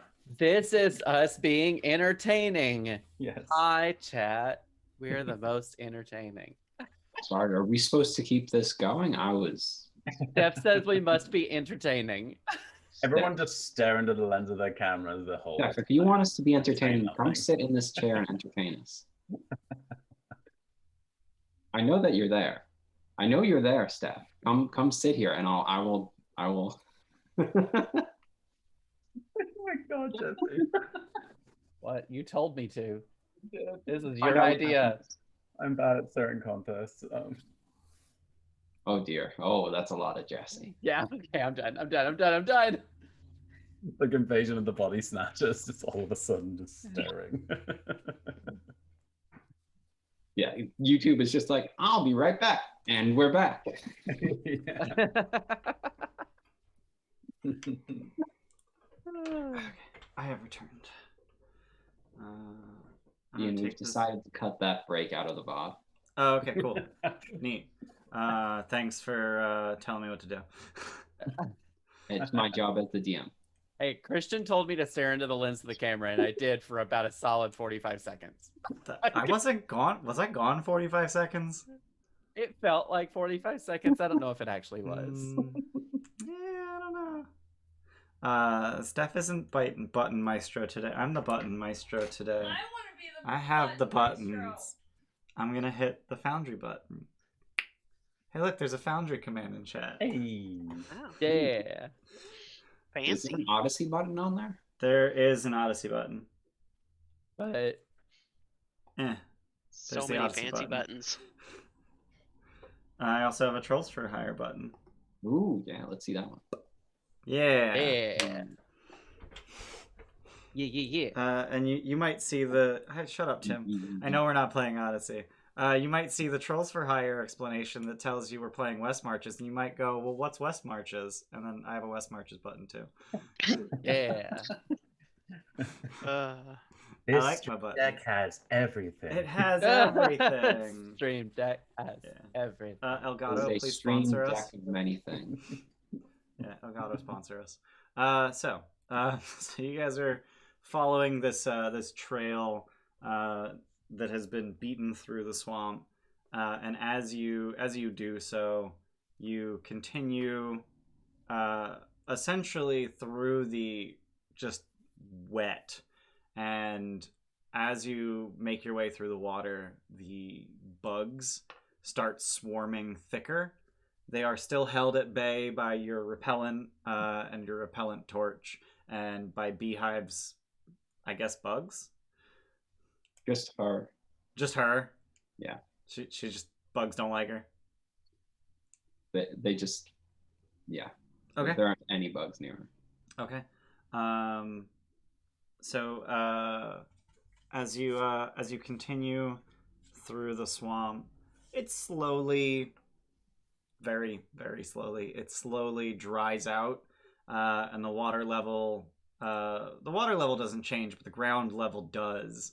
So the water obviously is flat because that's how water works. But the ground rises up out of the water to the point where instead of walking through water, you're just walking through mud. Hey, we got a sub from Iceman19468. Thanks for the sub, Iceman. Welcome back to the Gilded Troll. And congrats yesterday on winning the Candlekeep Mysteries. Yeah. Do I have a giveaway button? I don't have a giveaway button. I need a giveaway button. Make one. I'm not making one right now. But yeah, we have a monthly giveaway here on the Gilded Troll, where you can spend 5,000 troll skulls, which is what we call our channel points, to enter the giveaway. And this month's giveaway is a copy of Heroes Feast, the official Dungeons and Dragons cookbook. It's such a good book. It's such a Yeah, good it book. is such a good book. I will never stop recommending the Delzoon Tide Me Overs, which, as I said yesterday, is dinner tonight, because leftovers. Wait, L2, didn't you win it in one of the giveaways? I did. I've Yeah, you made, did. I think, Yeah. 3 or 4 recipes from it so far. It's great. Nice. Yeah. Hey, we got another entry. Join our Discord to see pictures of the things that we make. Yeah, we got a whole channel for I made this. Yeah. I should call it I maked this. Why didn't I call it I maked this? I love that meme. Too late. It is too late. I definitely can't rename the channel or anything. It's not a power Yeah. I have. No, Cannot. They do not allow such things. So yeah. So we just came out from the water onto the land, right? Mm-hmm. Okay. I'm gonna.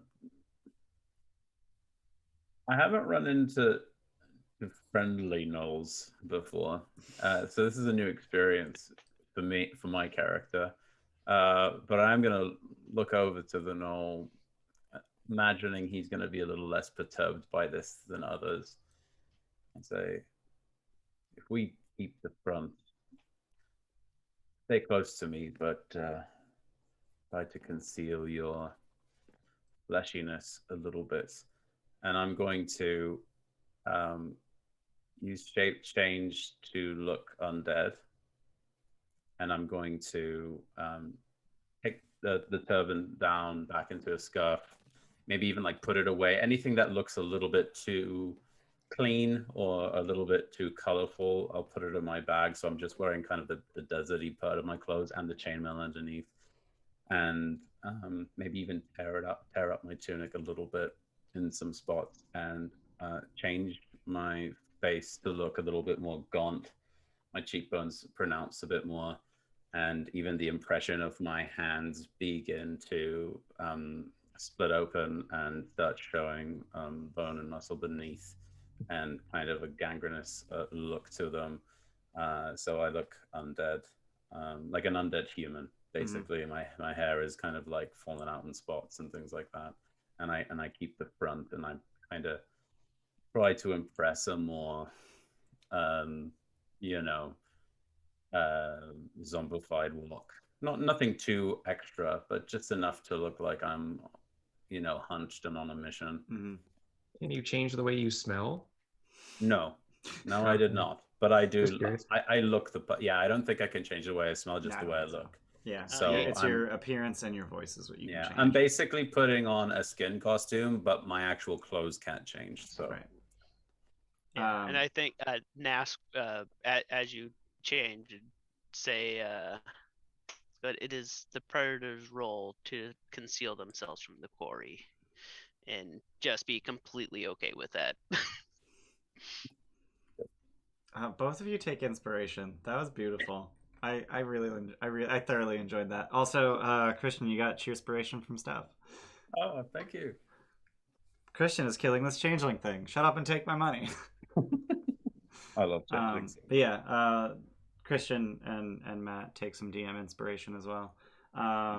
Asteria, you would know that the one thing that might give away an undead specifically in this area is not having the blue triangle on their forehead. Yeah. I would let him know that. And I would just make sure that we're all aware of what makes him what makes him distinguished against the others, so that we know not to attack him. That would not be good, but I would let him know that he needs, if he wants to do this convincingly, he needs to have the blue triangle on his forehead. And it is, yeah, okay. So so it's like a tattoo or a burned in symbol. A or tattoo, something. yeah. Okay, so yeah, I would make sure that that's present. I think I should have a picture I can share somewhere. I don't know where it would be. It's somewhere in an entire adventure module. I'm not gonna try. I'm just not gonna try, because let's be real, there's a lot to scroll through. No, I am. Rosnasi symbol. Nope, that's legit just Rosnasi. I'm getting a whole lot of nothing. All right, cool. Never mind. Can't find it. Can't find it quickly. Don't want to slow the game down. It's gone forever. It's gone forever. So now that you're out of the water, you can see footprints, because there's an actual ground that you can look at, and it appears that there is somewhere between 6 to 12 zombies, based on the unevenness of how their feet are falling. You can tell they're zombies. Probably, some of them have broken ankles. And given how many footprints there are, you surmise that there's between 6 and 12 of them. Could I see how recent these footprints are? Sure, roll survival. We'll do this then. Okay. Going to this and this. Oof. Wow, not good. So, given how wet the ground is, Asteria just fucking crushing it. Given how wet the ground is, it's hard to tell just how old they are, because normally you would expect someone's boot print to harden and crack, and based on those cracks, you would be able to tell how long ago it was. But given how wet the ground is, it's difficult. But Asteria, you have significant experience with muddy footprints. Jesus Christ, Jesse, you're fucking killing it today. I don't know what's happening. That's like 17, 20, 20 for the last 3 rolls. Yeah. Jesus. You're looking, instead of for the cracks in the mud, you're looking for how much the mud has spread since the footstep, and you gather that it's been 1 to 3 hours since they came through. Okay, I will let them know that. Thanks, Mama Guac. Yeah, I'll let them know that, and just Okay. What I know, being from here and being around this area, Mm-hmm. and being a guide and everything, would I know like things about undead and their speed and anything along those lines? Yeah, Like, would I know how you fast would know they're that going? zombies would be moving really goddamn slow compared to people. So having a 1 to 3 hour head start does not mean you can't catch up to them. Right. Okay. I will let them know that as well. Okay. All right. So now what? Follow? Follow. All Yeah. right. Okay. So as you continue to follow the signs of zombies, I am gonna take like maybe about a 30-foot lead on the group just to make sure that like I'll bait any sort of trouble before it comes to them. Okay. Yeah. I will keep that in mind. So you guys head down this path for about another hour before noticing anything of note. Obviously, bugs are swarming. You hear tropical birds all throughout. You're cutting through jungle. Even where they have traveled, it seems they didn't use machetes. They just kind of plowed through the foliage. So the foliage is broken down on the ground. But thanks to the mud, following the tracks is basically trivial. Yeah. Like there's not really gonna be any, oh, well, we lost them. You just follow them for a good hour and a half. And then you find a clearing. And it seems that the zombies just sort of split into 2 around the center of the clearing, where there stands a 10-foot tall statue overgrown with vines depicting a stylized Chultan king.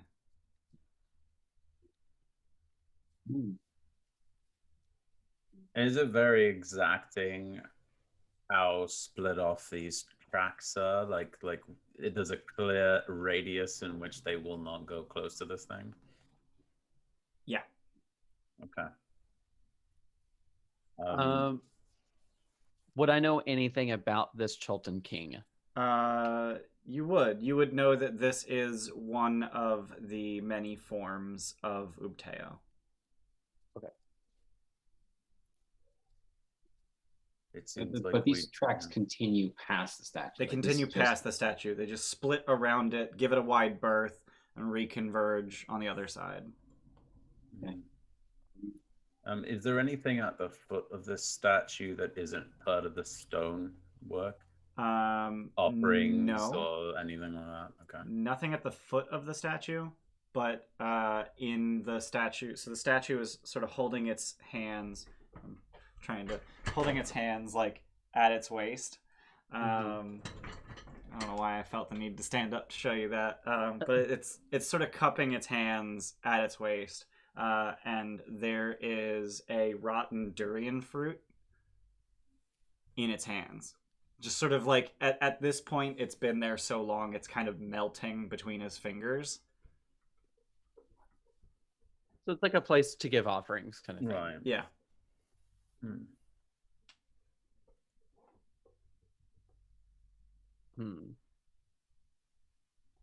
I don't know what that fruit is, but does it grow quite easily around these parts? Asteria, I'm talking to you. Yes, right? Yeah. Yeah, they're pretty common, right? Yeah. But just sort of scanning your surroundings, there don't appear to be any. Okay. So it seems like someone may have come from somewhere else to give an offering. Does an offering have to be fruit in particular? Pick out some. Go ahead and roll religion. Who, me or Asteria, if I'm asking? Christian?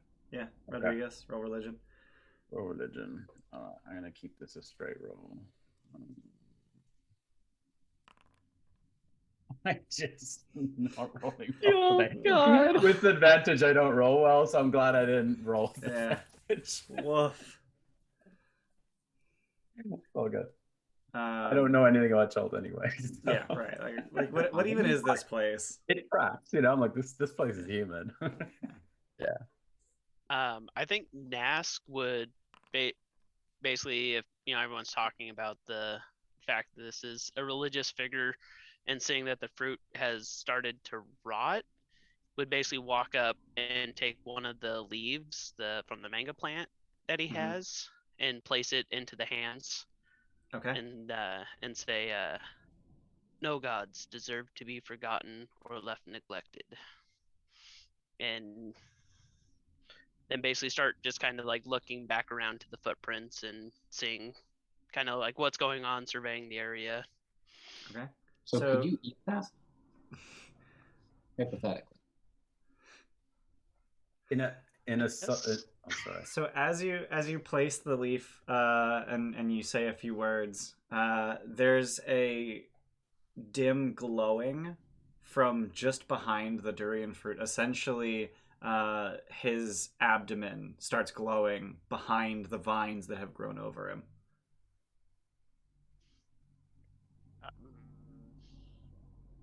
I think Nask wasn't really expecting anything. So, like, he looks over at Asteria. He's like, "Should we like clean the?" Because you said it's like covered in vines and stuff. Yeah. He's completely overgrown with vines and moss. Yeah, I think that actually Nask would probably just step forward and start wiping away debris and vines. Okay. Specifically from his abdomen. Yeah, basically where the glowing spot is.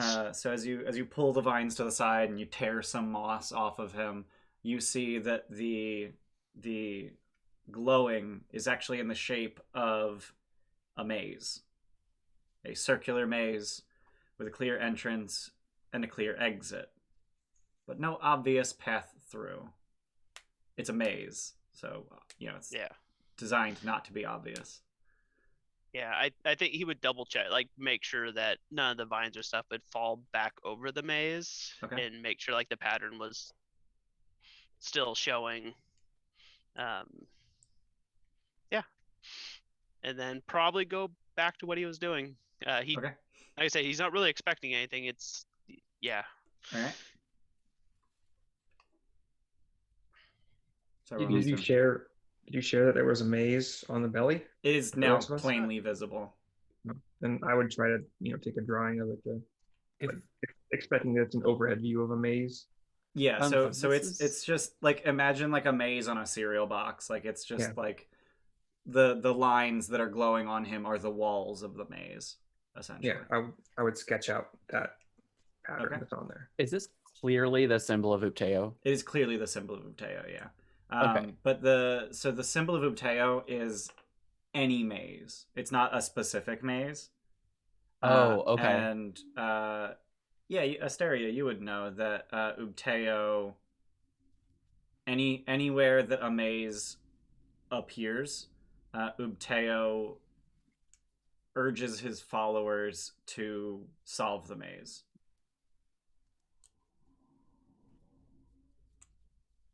Beehive is gonna walk up. Okay.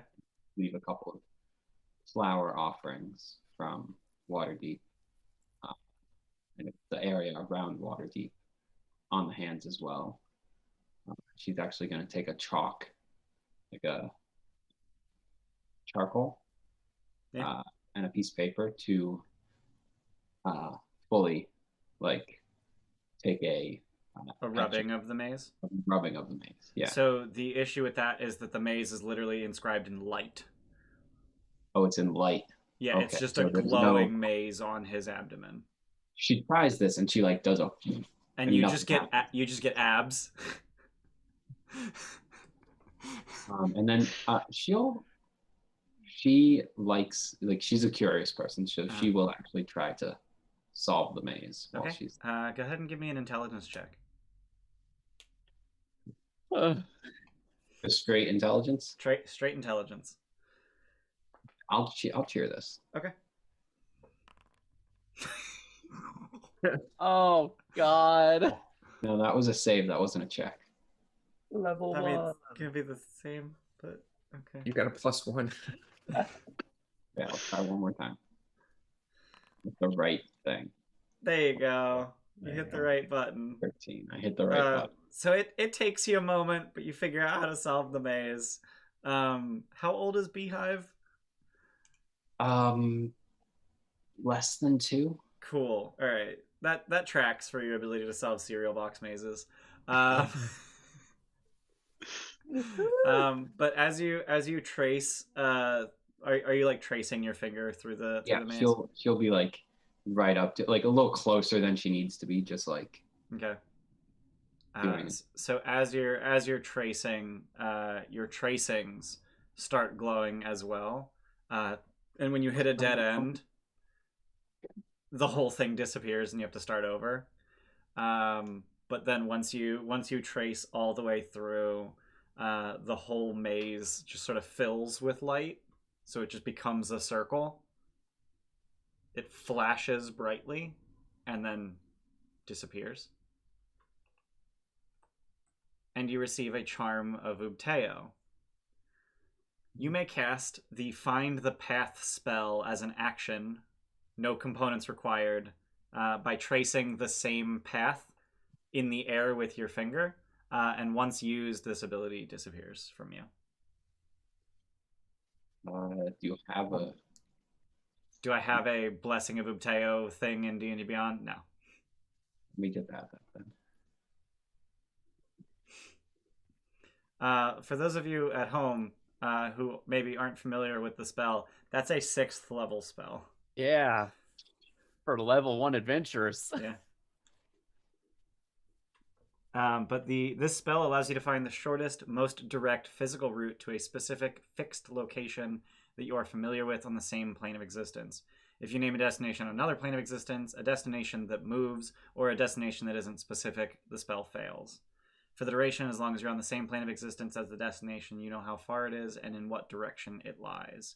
While you're traveling there, whenever you're presented with a choice of paths along the way, you automatically determine which path is the shortest and most direct route, but not necessarily the safest route to the destination. So it's Yahoo Maps. Yeah. Yeah. Yeah. No traffic information, but Right. Off road, just straight line. I'm gonna keep the map that I traced out on a piece of paper just in case, but I'm super disappointed that it seems like it's gonna be useless.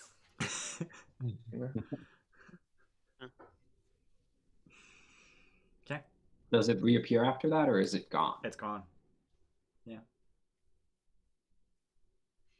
Yeah. After this, I think Nask nods to Beehive and then back to the tracks, and it's like, Should we continue the hunt?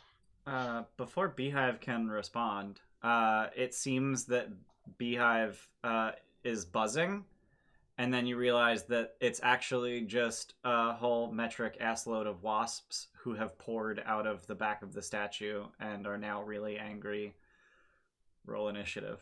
Oh Ooh, no. that's Sweet. fun. And why did I not prepare a map for this? What is wrong with me? What is wrong with me? Let's see how quickly I can make a map on Foundry. Because I didn't. We have to wait for you to pop open like the initiative table before we roll, or Yes. Yeah. Damn it. Oops. Yeah, we have to wait until an encounter is Yeah. built. Not bad.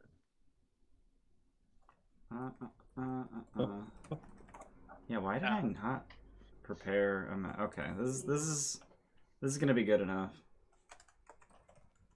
It looks more like a forest than a jungle, but that's okay. Fine. And also, it's a rock in the middle of in the middle of it instead of a statue. But that's okay. It's fine. This is me doing things very quickly. Save changes. Yes. Let's go to this new map. Let's drop a oh god, the grid's all wrong. Okay. Grid configurator. Oh jeebus.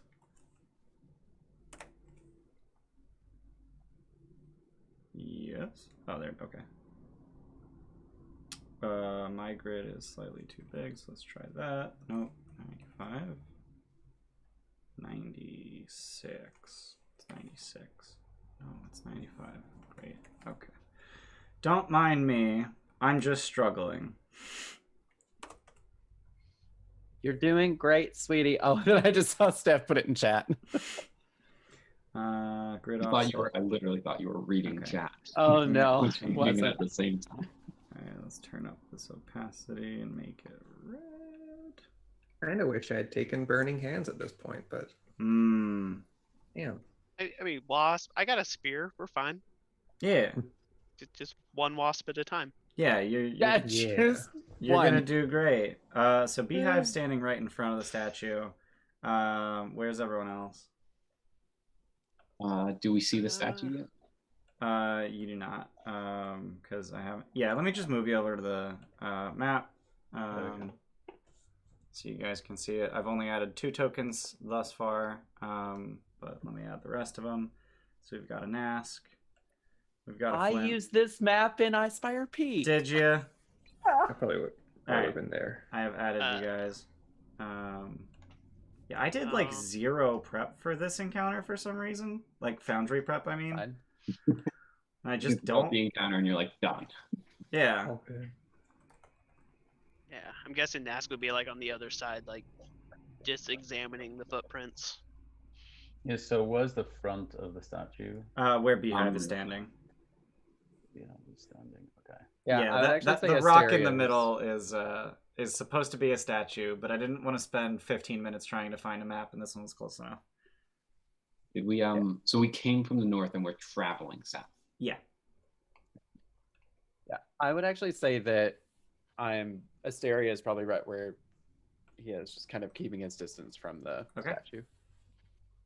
Were you still sticking close to me, Nask, or did you kind of veer off and you were helping get stuff off of the statue? He basically cleaned off the statue, and then he just kind of started wandering, basically checking out the footprints, which I figured they would be closer into the trees. Okay. All right, you have all been added to initiative. Ah, shit. Wow, they just fucking crushed initiative. Holy shit. Wait.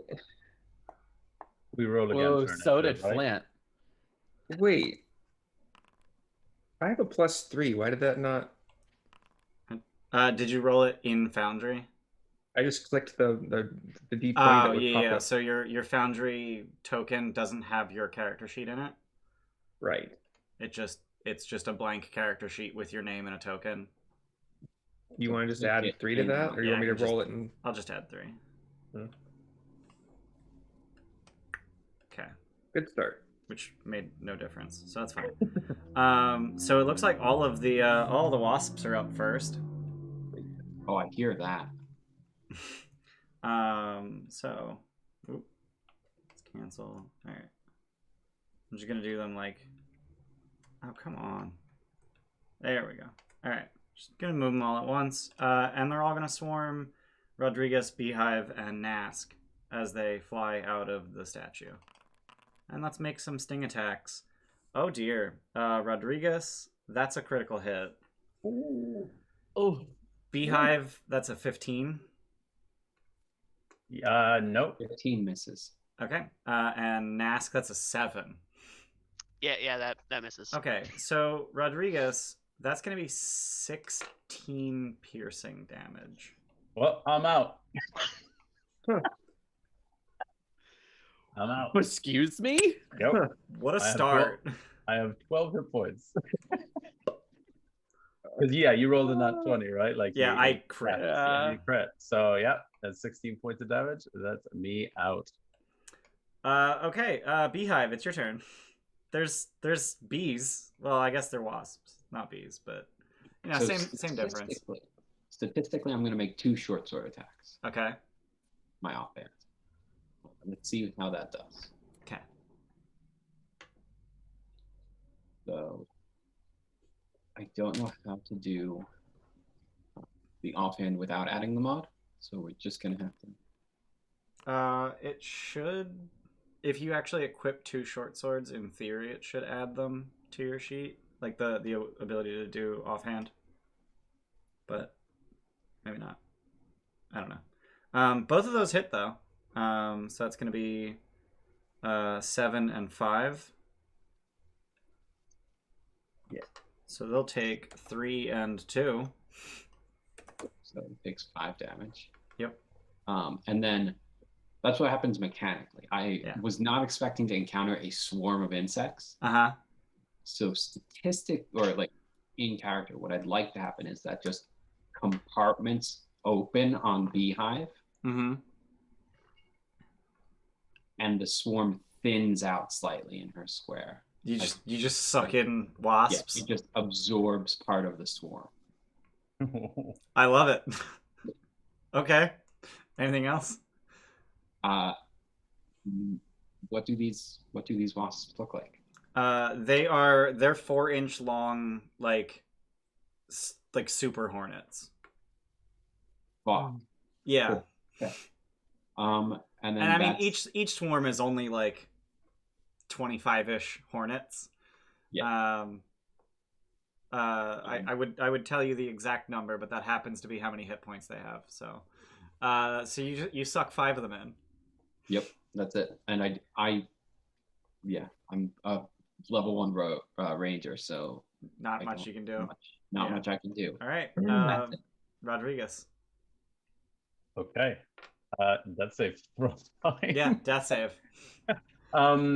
First Okay. turn of your first session of Yay. Trolls for Hire. Death save. Yep. Do I is it always a straight roll, or can anything be used? Any resources be used? You or can not? use resources on death saves. Yeah. Yeah? So Okay. take 20. We'll give you a 20 on the. So if you do take 20, it'll give you a 20 on the roll, but you will not wake up with 1 hit point.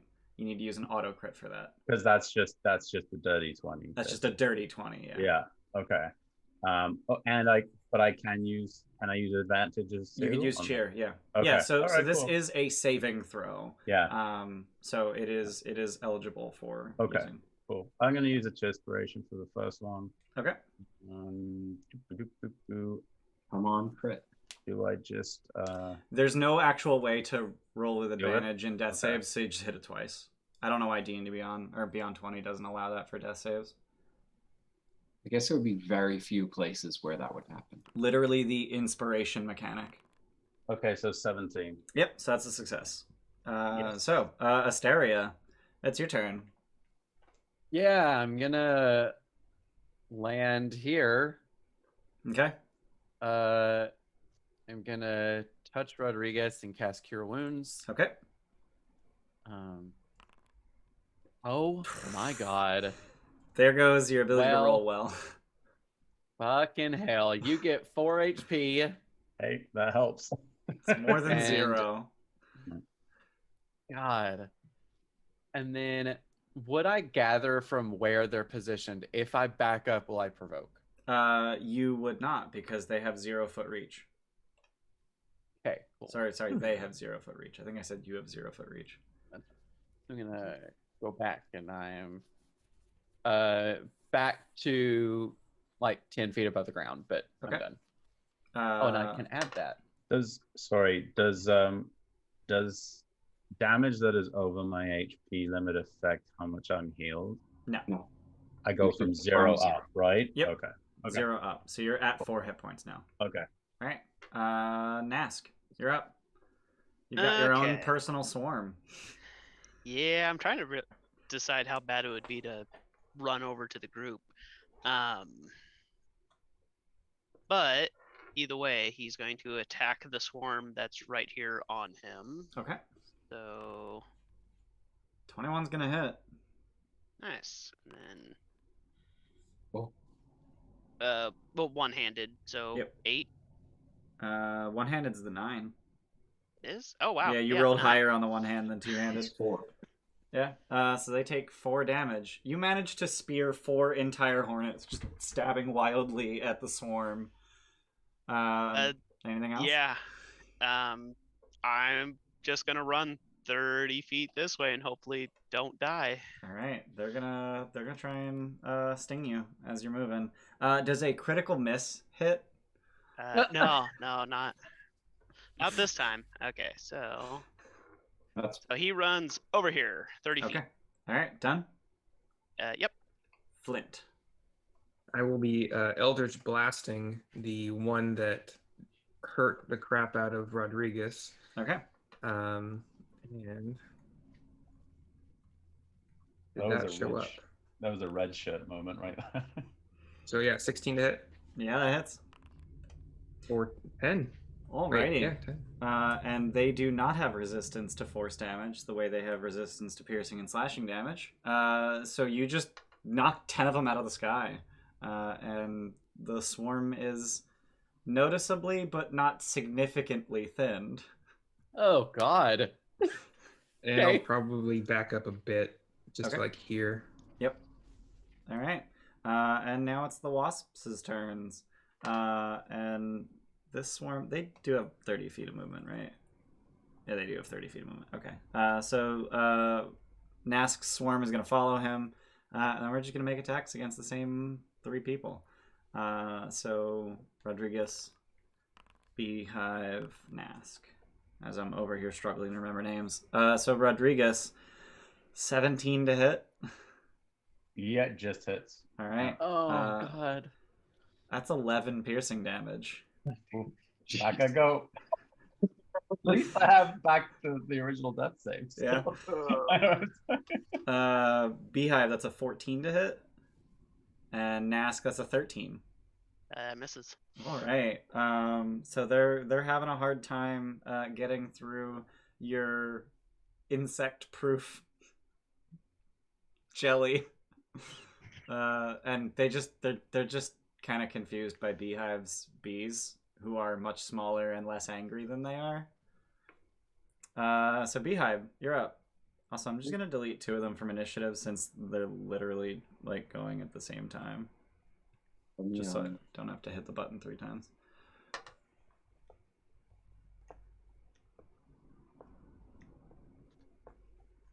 What you doing, Beehive?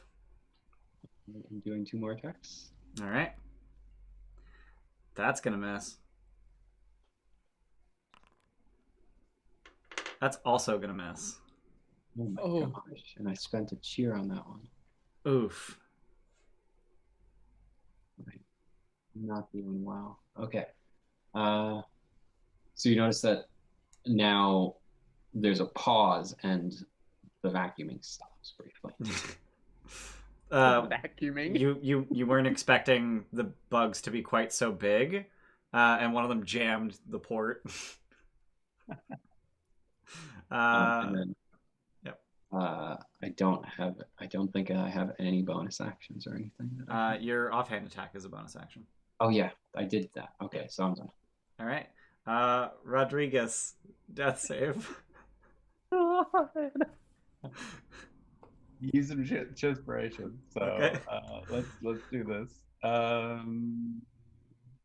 Loot, loot. Oh, no! no! Bad. That's a Oh. fail. Oh, that's a fail.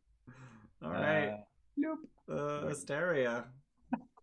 Okay, so would I gather that because I know that we can like feed good berries to people, Yeah. but can I make him chew a leaf? Nope. Oh, I thought you could feed good berries to somebody You who was can down to feed get. good berries, but but not I a can't mango make leaf. someone chew a mango leaf. Yeah. Right. Oh, I thought you had to chew a good berry to make it. Yeah, but I mean, generally you would chew a good berry, but you can literally just shove it down their throat, Oh, and that works. okay. But with a mango leaf, you have to chew it. The berry's got juice in it, right? You can basically. Yeah, resist you it. just squish it Yeah. into their mouth, but the Yeah. leaf, like, you need Would to that chew be an Okay. action or a bonus action it. To what? to feed a good berry? An action. Damn. Okay. Okay, I'm going to. Okay, I'm gonna land. Okay. I'm gonna land right where I am. Mhm. And I'm going to. You'll see like he like presses his hands down onto the ground, and then he raises one hand up, and there's just like a big ball of light that forms into a bush as he casts good berry, plucks the good berries off, and then stays there. Okay. And that's my turn. All right. Nask. I kind of want to get over there. Yeah, well, either way, I'm going to attack this swarm because we need to kill these things. Yeah. So, stab the swarm that he's attacked already. Yep. Critical hit. Oh, And one-handed. So was that 12? Total of 12. Yep. Cool. All right. So yeah, you just spear another 6 of them, and they seem to have thinned. And then, so basically, I want to move, to here. Okay. That just provokes the one attack, right? Yeah. Yeah. So, yep, he'll start moving that way. All right. Let's make an attack.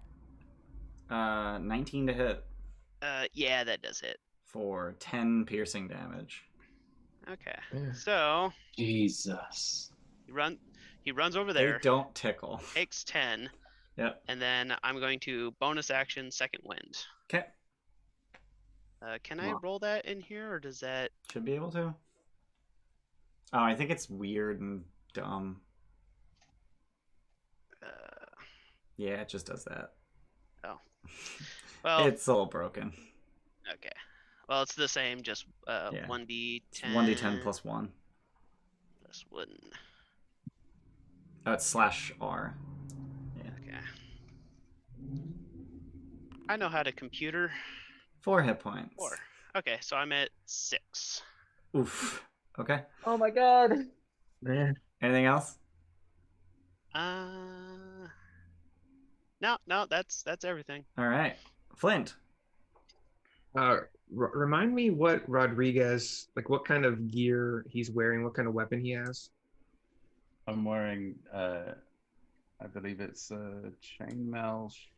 I'm wearing chainmail and a longbow, longsword, a dagger, from what you can see, and like desert clothes. Okay. Common clothes. Administering a healing potion is a full action, right? To someone else? Yes. You have a healing potion? Yeah. Where'd you get a healing potion? It was part of my starter here. Is that not a thing that you can do? Not that I'm aware of. Okay. Did Well, you then have like a pile of gold left over? Like from your starting gear? I was a noble. I just assumed I could have one thing. I didn't buy any. Yeah. It's if I don't have it, I don't have it. That's fine. No, like noble Okay. gives you more gold than any other background. I think it gives like 25 gold, but that's still not enough to buy a healing potion. Okay. Then I will once again Eldritch Blast the one that's attacking Rodriguez. Okay. And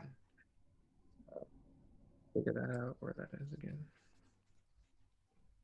Sorry. No, hold on. 15 hits. Okay. I gotta figure out the button again. Okay. Yeah, 6. All right. And Eldritch Blast putting in work because they're not resistant to it. It's the only thing they're not resistant to thus far. And you blow a sizable hole in the you blow a sizable hole in the swarm of wasps. And it is significantly thinned.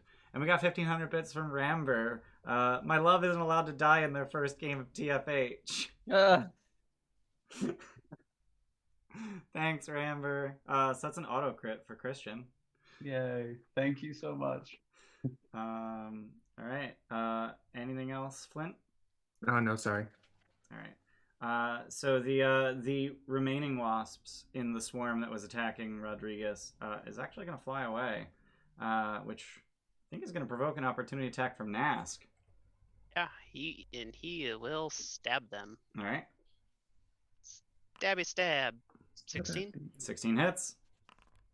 for 6. All right. So that's a hit, but it's not enough to kill them. You knock 3 more wasps out of the sky, but they are going to keep flying.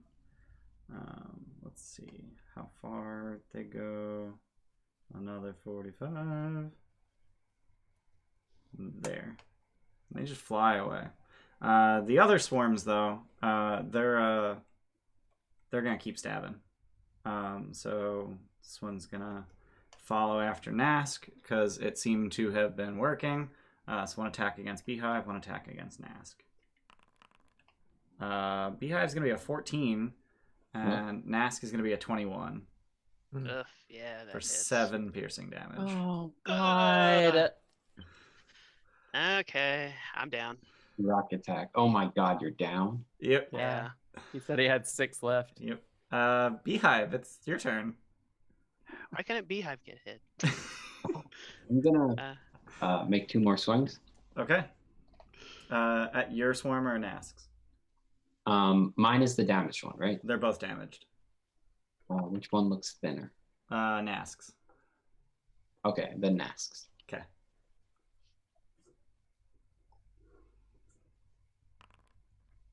That will hit. That will also hit. And I did figure out how to do the thing. Oh, neat. So So that's this should be without right. mod. Okay. I literally already mentally subtracted 3 from it, so I'm glad you said something. All right. So they take 6, and you're just sucking in a bunch of. As you're doing this, you pause for a second, but now as she's sucking them in, you also notice there are now some of the Japanese hornet type things fighting the other ones. And it becomes abundantly clear suddenly why there are no bugs anywhere around you. Okay. So you just suck them in and turn them against their friends. Exactly. Yeah. Awesome. Anything else? That's it. All right. Rodriguez, death save. Okay, so hold on. So Jesse, what did you do in your turn with the? I created good berries. Okay, you created them. Gotcha. Yeah. Okay, so yeah, that saved time. So if you wanted to use that auto crit, you will just gain 1 hit point, wake up, and get to take your turn. You know what? I finally don't have bees on me. I think it might be safe to try to get up this time. All right. So yeah, I think I'm gonna take the crit. Okay. Yeah, I'm gonna use it. All right. So you wake up with 1 hit point and very many stab wounds. Yeah. Very many tiny stab wounds. Yeah, and that is the action, right? Is like that's it. Like there's no movement or anything. No, it's your turn now. You get to Okay, take so your whole turn. I can take my whole turn. Oh, Yeah. okay. All right. So The save is at the start of the turn. Yep. Death Right. saves are at the start of your turn. You just start prone, right? yeah. Yeah. Okay. I think I want to fight, but I just feel all the swelling everywhere and underneath the armor pressing against me. I am just in complete pain. I'm gonna be very just kind of angry with myself. Just like kind of crawl my way up and start um moving towards Asteria, who I saw for a blink of a moment, like heal me some indescript time last time I woke up. Yeah. And just like get disengage from from all of this, and pull out my. I'm gonna pull out my longbow and be like, "This is dumb," and just like pull out a torch and just stand there next to Asteria and nod at them. Okay. Like, thank you So for trying. just wanted to point out that you did say disengage. I'm not sure if you meant that you were taking the disengage action. Yeah. You don't need to because they have 0 feet of reach, so you won't provoke leaving anyway. Oh, it won't? Okay, Nope. so I will just then it'll just be a move, and I'm not even gonna try and. Okay. swing or So anything. dodge. I'm moving over to Asteria. That's it. All right. Asteria. Okay. I'm gonna go here. Okay. Touchdown. Force a good berry into Nask's mouth hole. Just reach through the swarm. Yeah, and just kind of like crush it up in my hand and then drop it in his mouth. Yep. And Nask gains then 1 hit point. Yay. and then get back to full. Okay. Done. Yeah. All right. Done. Back to 10 feet in the air. Yeah. Nask, you're conscious on the ground. Yeah. Wake up, jump up, and then stab the swarm that stung him. He's angry now. Okay. Just keep stabbing. Just keep stabbing. Yes. Just keep stabbing. Just keep Just keep stabbing. I'm gonna use the DM inspiration on this also because Okay. I don't want to miss. Oh boy. Oh. 10. That will miss. Oof. It Yeah, always and feels super bad when you roll the same thing twice. Yeah. I mean, unless you like double crit. Yeah. That feels real good. That'd be real yeah. cool. So basically he's Just like shield up and just stab. All right. Anything else? Nope. All right. Flint. I'm gonna target the one that Nask has got going on right All now, and another Eldritch Blast. Okay. Imagine that. What? This is The a Warlock's crit. casting up. Oh. I know. Oh. That's a crit. So how does crit work in this? Just roll damage. Yeah, if you hit roll damage, it'll just it'll roll the crit for you. So Wow. Well. Oh. So 9 total. Oh. Yeah. Oh. I'd say total damage 3, but total critical damage is 6. So the normal damage was 3, and then the extra damage from having crit, the extra D10 was 6. Okay. So it's the 3 and the 6. So 9, which is more than that swarm had hit points remaining. Let me just double check. Yeah. Of course, that one. Oh wait, is the one off? Yay, the one off screen is the one who's in initiative. So I can delete that one with impunity. So Nask, there's just a bunch of hornets just popping, Yeah.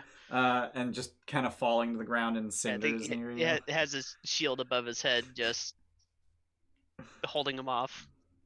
So they're about the size and weight of jumbo shrimp. Just imagine that like landing on the shield above your head. Thud, thud, thud, thud, thud. Like the sound thud, of thud, hail. Yeah. Anything else, Flint? No, sorry. All right. Okay.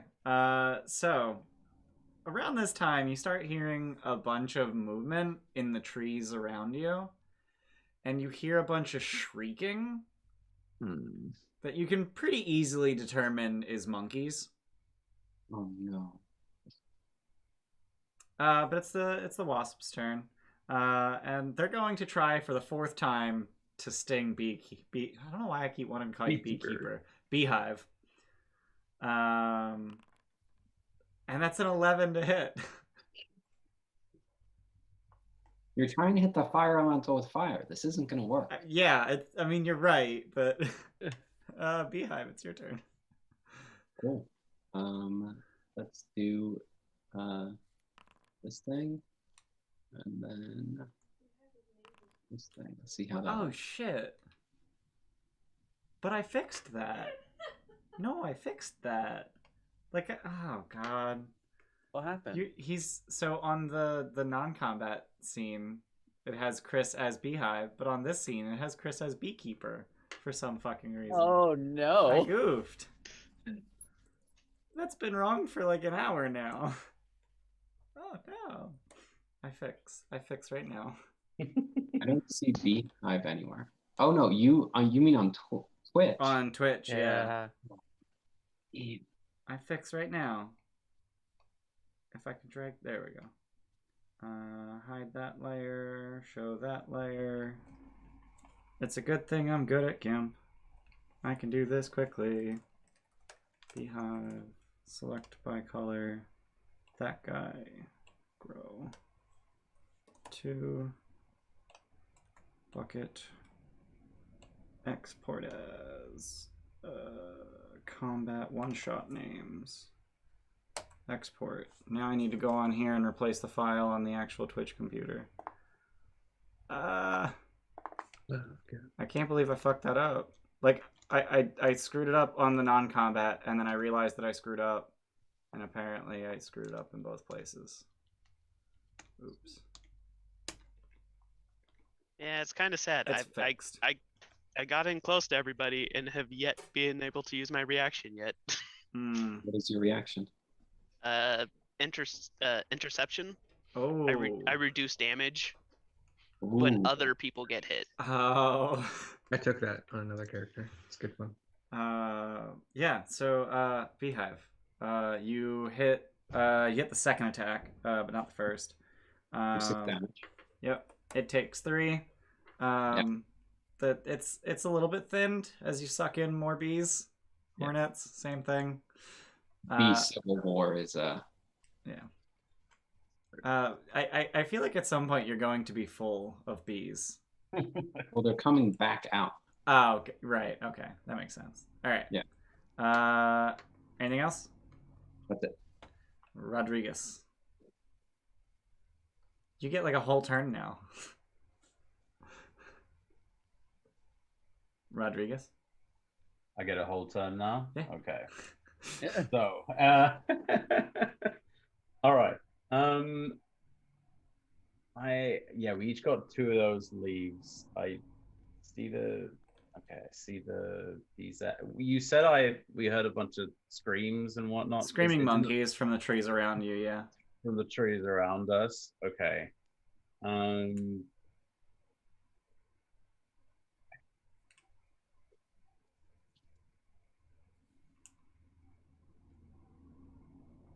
I'm going to. Yes. How bad is everyone looking in the front line there? I think you and Nask each have 1 hit point, and everyone else is uninjured. Okay. And Nask is over there.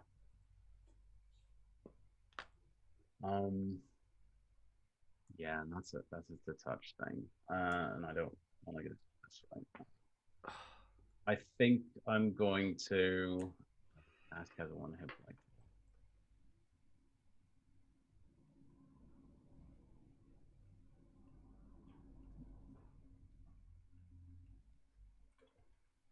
What you doing?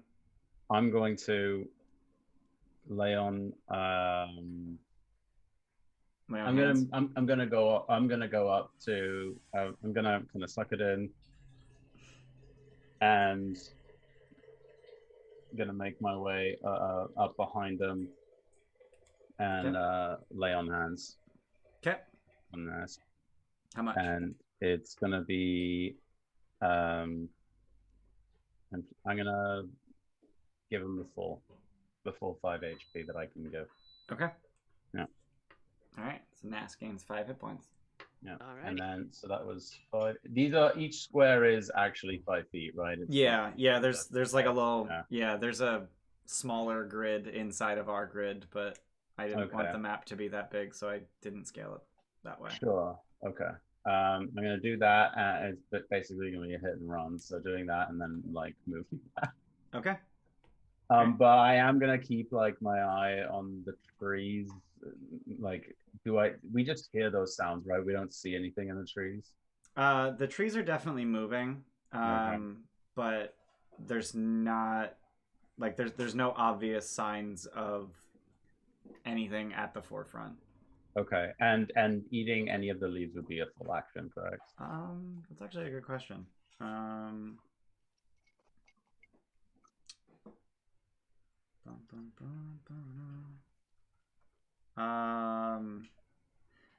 It is actually an object interaction. So you just jam it in your mouth and start chewing on it. Okay, so on my way out, on my way away from Nask, I'm like shoving both the leaves that I have down. Okay. And that they're 1 HP each, you said? Yep. Right. Okay. So yeah. Okay. All right. Anything else? That's it. All right. Asteria. So to eat one ourselves is a bonus action, but to feed it to someone else is an It's action. so it's an interaction. Object interaction. Sorry. Yeah. Okay. And that is the same for the leaves and good berries. Just in Good general? berries is an action. Okay. Yeah, it's an action to eat a good berry, but it's an interaction to chew on a mango leaf. Okay. Yeah, they actually function very differently from one another. Okay. So I'm going to also just drop from above. I'm just gonna drop 3 good berries to Rodrigus. Okay. And then he's going to take his hand, and then in his hand becomes like a kind of like nebulous black hole, and then flings it at the wasp. And as I cast Produce Flame, and it kind of explodes into purple and black flames. Okay. So I need a That's an attack roll. Oh, it's never mind. Cool. I could tell you were about to ask me for a save, and I was just Yep, like, no. Yep. I thought it was a dex saving throw, but it's not. So 14 to hit. Yeah, that hits. For 8 fire. All right, so you just lob a bunch of fire at hornets, and it kind of splashes against the statue a little bit and catches a few of the vines, but it lights a lot of hornets on fire, and they just fall out of the sky all around Beehive. The swarm is thinned. Cool. Nice.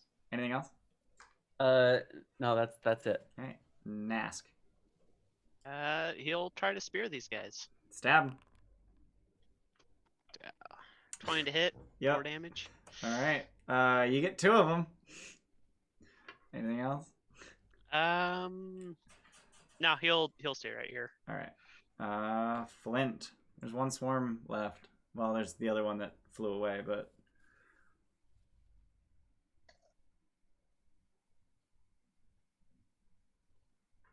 what you doing, Flint? Oh, sorry, I was typing in chat. Another Eldritch Blast, I think, is Alright. is probably the best. That seems option. appropriate. I know, weird, right? Does it 11 hit? It doesn't. Okay. Then I'm actually gonna finally maybe move back a bit, Okay. just in case. All And right. that's it. Enter. Okay. So the screeching of monkeys comes to a head, and Oh yeah. dozens of, watermelon-sized monkeys fly out of the trees, swoop down, and try to grab anything that isn't nailed down. I need everyone to make a dexterity saving throw against having shit stolen. Ooh. Okay. on. I'm gonna cheer that. Okay. Oh, So, same. Dex save. Hey, Oh my god. finally a good roll. 18. Okay. Went with that Nan. Yeah, I don't know what's up with the nan. You rolled a nan and a 3. I got an 18. Okay. I So don't understand. yeah, so it looks like Nask is the only one who failed. So Nask, what kind of equipment do you have on your person? Basically he has a shield and spear in hand. Okay. Hand axes on his belt, and then everything else is in his backpack. Okay. On his back. All right. So it sounds like they're stealing one of your hand axes. So just flying monkey flying away with your hand axe. And incidentally, I have art for flying monkeys. This is what they look like. Oh. They're so cute. I Right? was gonna shoot it, but I can't now. I was gonna say 10 of this them might for pets. this might be a problem, because if they don't get out of range, there might be a spear going after him. So here's the thing. So after the deck saves, they don't have flyby, so they all technically provoke. Oh. Yeah, the one that grabbed his hand axe, Nask doesn't appreciate that. You gonna stab him? I feel really bad. What is so cute? That's the problem. You gonna attack him? Yeah, Alright. Nask would. A- Actually, I don't think he would, because that'd be his reaction. Yep. And I think he's more focused on the fight right now. Okay. A message pops up in the corner that says Nask will remember this. Okay. And you make a grapple check as a. Generally, no, you cannot, but I'll allow it.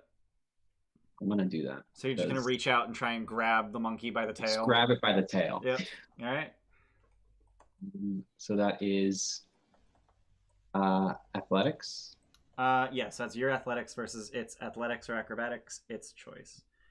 So let's go ahead and roll. I got a 10. And you got with a -1. Wow. 16. So you grab a monkey by a tail Hey. while you're being swarmed.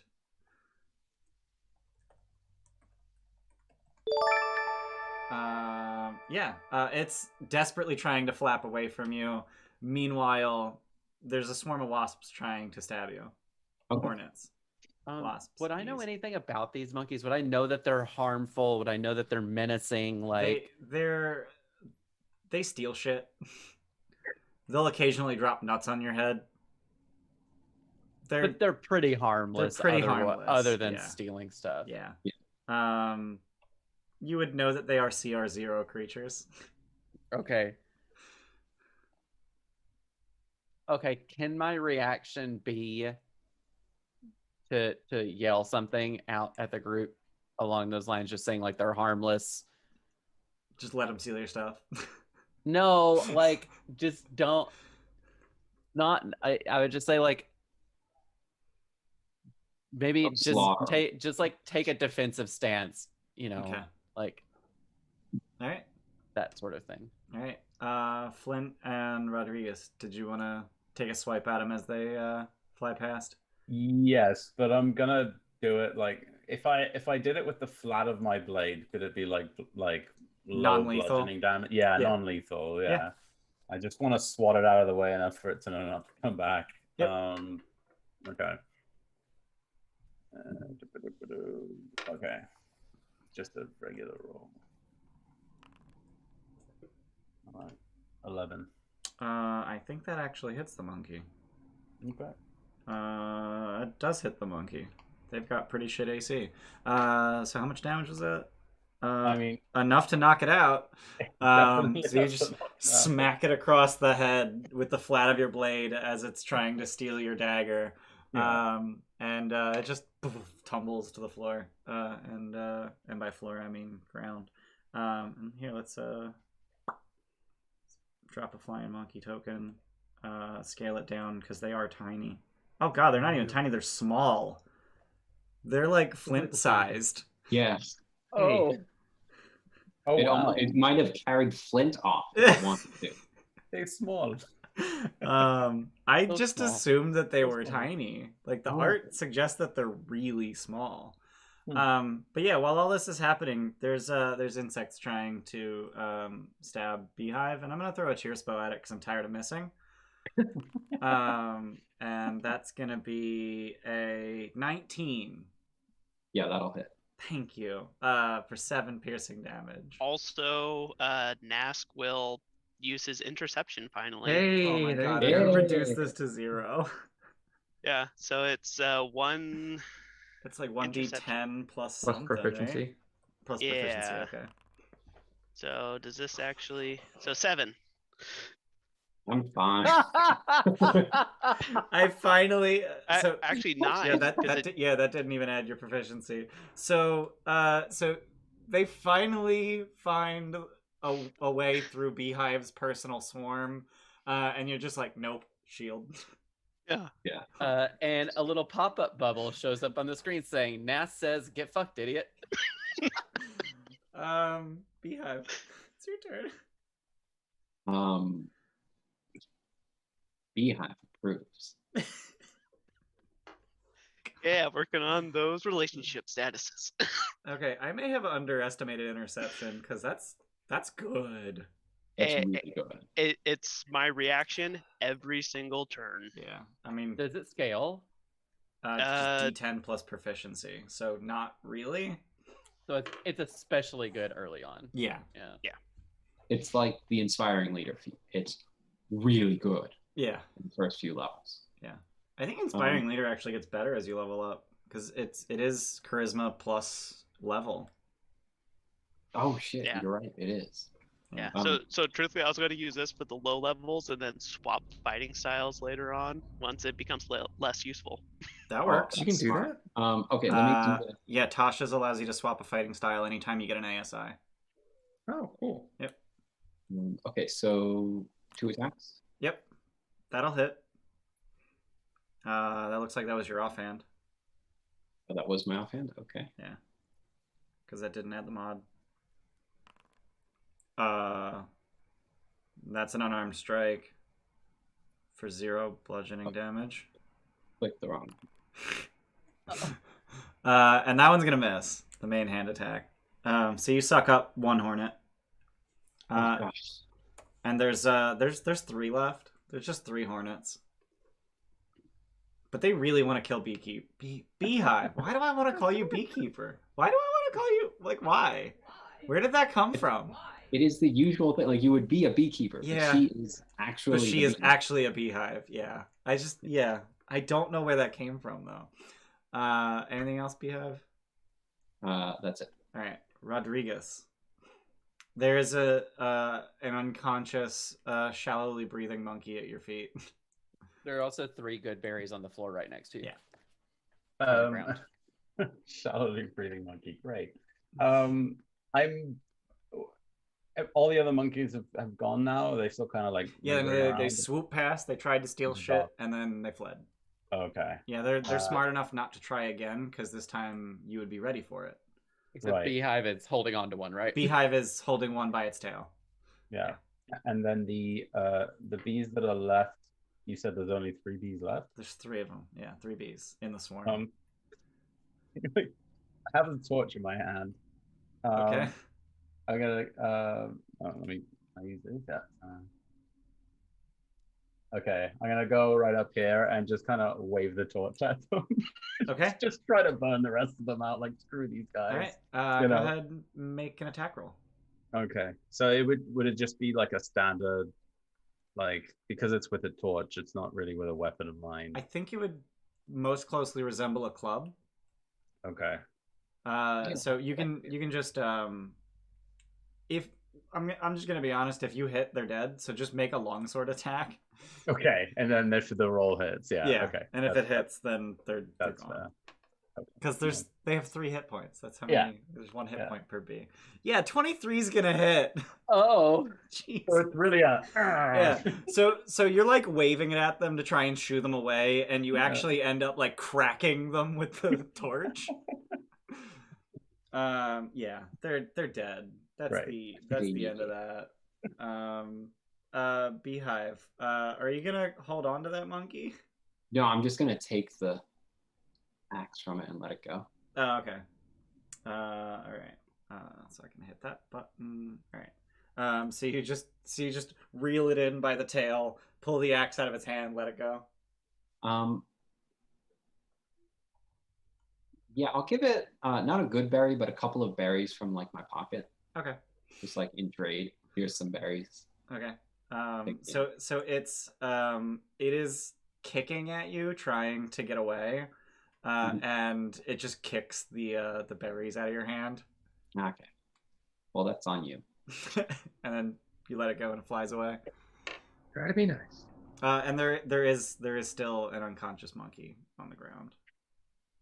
I'm gonna fly down and pick up the 3 good berries that I dropped on the ground. Okay. Seems legit. They're just a little bit muddy. It's fine. Yeah. I'm gonna look at sorry, who was it that did the puzzle right? Was it Beehive? Yeah. Okay. I'm gonna look at our Beehive, like very sternly, like, this is what happens when you deal with gods. And I kind of like walk away, like I haven't changed. I could easily shape change my face to get rid of the swelling and all the marks, but I just haven't yet. And I just, just to kind of like make a point. Wait, so you're super swollen while looking like an undead? Yeah. Yeah. So I look even Cool. worse, but like the swelling is the real thing. Yeah. Beehive just kind of looks at her completely. But it's kind uninjured of screwed with the look, right? Because now anything that was looking like a bone looks like a warped out bone. Yeah. Because of the swelling. So it's kind of like a badly skinned like video game character, So I'm gonna take those good berries that I picked up off the ground and just say, eat these. Thank you. Eat them. And I like in the first moment of like sincerity that I've probably shown in this whole thing, I like cup your hand with both of my hands and take the berries and just shove them in my face. I'll How's offer my Nask leaf. looking? Nask at 6. So a bit bloodied. I'm literally half. Okay. I'll offer my leaves to anybody that needs them.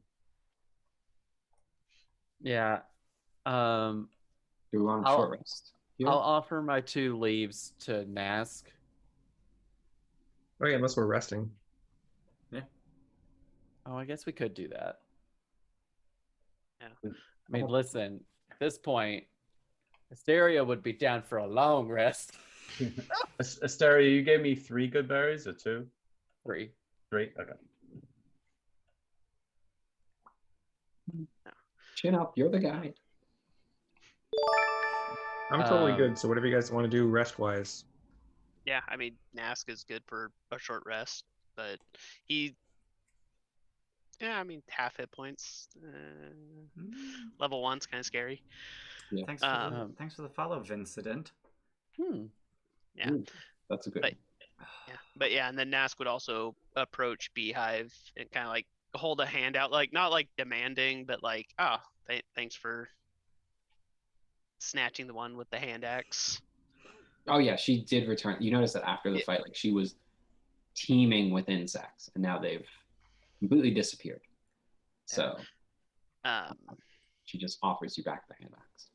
Yeah, and then so Nask, he has a necklace that just looks oddly like a knoll tooth, and basically like put one hand up to the tooth and then kind of like do like a little half bow to you, and thank you. This is more than you probably are aware of. And then kind of like slots the axe back into his belt and kind of goes off like nothing happened. Thanks for the save, by the way. Yeah, treat her for the Floof Queen. Say hello. Damn it. Good morning. Can I get a high five? Yeah, lazy that's high better. five. Yeah, Hey. a little more awake this time. Yeah. Libispeak? Libispeak. That's a big yawn. She did really good. Yeah. Little bit of That's a big good yawn. girl. That's a good girl. Go ahead, down. Good job. Yeah. So yeah, what are you guys doing with this unconscious monkey? I figured we'd just wake it up and let it go. None I of was you want a looking monkey at pet? Shove it in a bag. Take it home. Would I it mean, be listen, do considered? not tempt me. It's Would gonna it be steal considered our stuff. predatory? Yeah. Uh, probably not. No, that's No, they're known for stealing shit. I wouldn't trust it. Yeah, Oh, I was gonna say if no. Nask gets a pet, it's probably gonna be like one of those terrifying little creatures that people are like, "Why do you have that? It's going to eat you in your sleep." Oh my You're lord! like, They have yeah. a wingspan of 5 feet. Oh. Yeah. Not bad. Jeez. I should probably read these, the descriptions of these things before I just throw them into games. Mm. If Overrated. we would like, if we want to rest, I can create, like a small canopy that we can rest under. But, yeah, I would not recommend just like resting out in the open. okay. I mean, Should we? I mean, as much as I'd hate to stay by this confounded statue, maybe we should check around it, see if it's safe enough, and maybe build the canopy beneath it. It seems like the undead don't like whatever this god represents to them. the Oh, I would wasps recommend seem- doing the canopy within the tree line. Mm. the wasps seem to like the statue. I don't like the wasps. Mm. Agreed. You notice that there are now a couple of those wasps hanging around Beehive. Yeah. Nask takes a step to the side. I want to look on the other side of the statue where they came out of, like very carefully keeping my distance from the statue. Is there like a cavity that it opened? Is there a hive there, or? Yeah, so there's it seems that the head is a separate sculpture that was slotted onto the rest of the statue. And so the head is hollow, and that's where they were nesting. Okay. Well, Yeah. Okay. Let's do the tree line. Yeah, I'm gonna go into the tree line and finding a group of 3 or 4 trees that are close by. I'm going to cast Druidcraft over and over again, creating vines and whatnot, and then draping them across so that there's a canopy with dangling vine walls, not weaving those together or anything. Okay. I think maybe over the course of the short rest, you'd just fiddle with them. Yeah. Okay. So conveniently, as you're making the canopy, it starts to rain. Yeah. Well, I'm glad we're making a canopy then. Yeah. Yeah. I'm also going to use Druidcraft to see what the weather's going to be like for the rest of the day. Okay. It's gonna rain the rest of the day. Cool. All right, Chult. Yeah. Yeah. Fortunately, that will just make the tracks easier to follow because mud. Yeah. Mud. Yeah. Now, if you gave it a day or two, the rain would wash the tracks away. But making the ground wet means that they leave more tracks. So, given the age of the tracks around this area, you gather that you probably caught up. You probably gained about an hour on them. So resting here, you're gonna lose that hour again. How far ahead are they?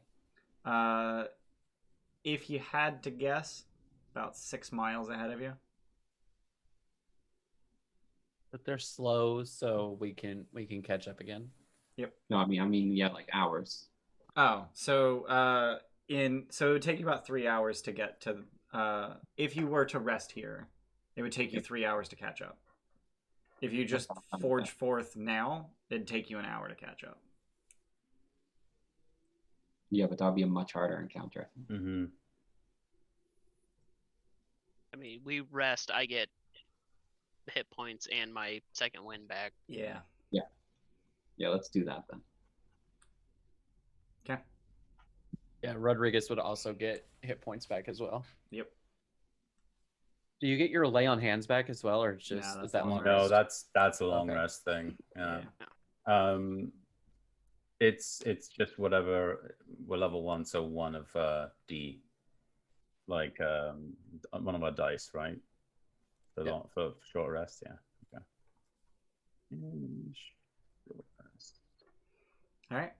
So you guys get through a short rest unmolested.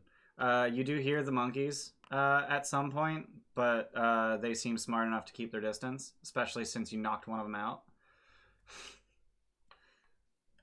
And they actually didn't make off with anything. Like, they stole literally nothing. Yeah. They could have had some berries. They could have had some berries, but at that point, it was just panicking and trying to kick you away. Yeah, like, have you ever had, like, a flailing child, like, knock a spoon out of your hand? Yeah.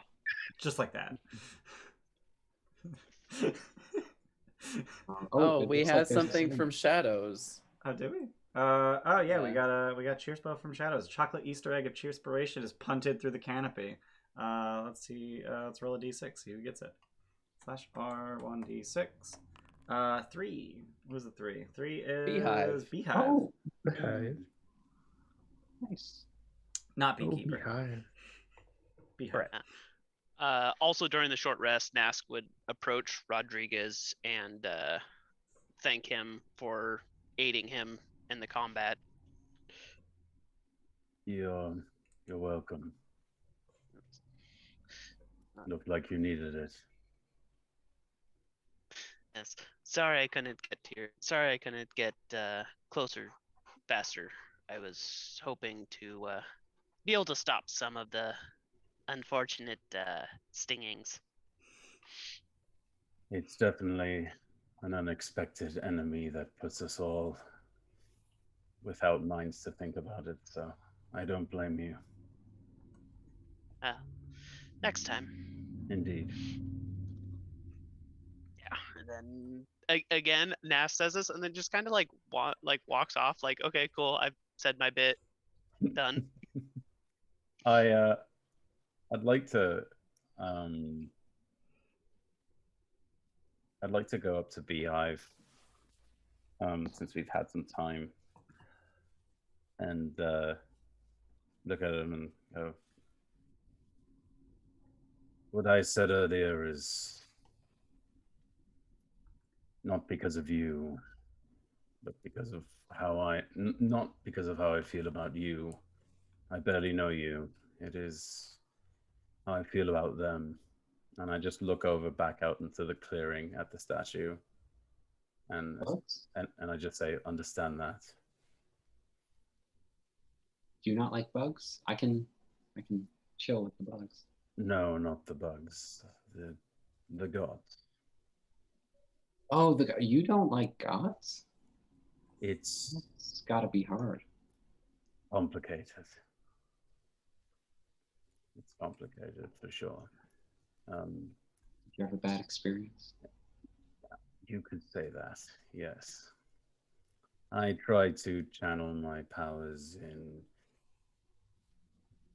other ways to not bother them past how I have in the past. So even though it is clear that something has been gifted to you, I always err on the side of caution when it comes to playing their games. That's true. That's true. But I've never heard of this Uteo. neither have I. Hey, Asteria, who's Uteo? I've never heard of him before.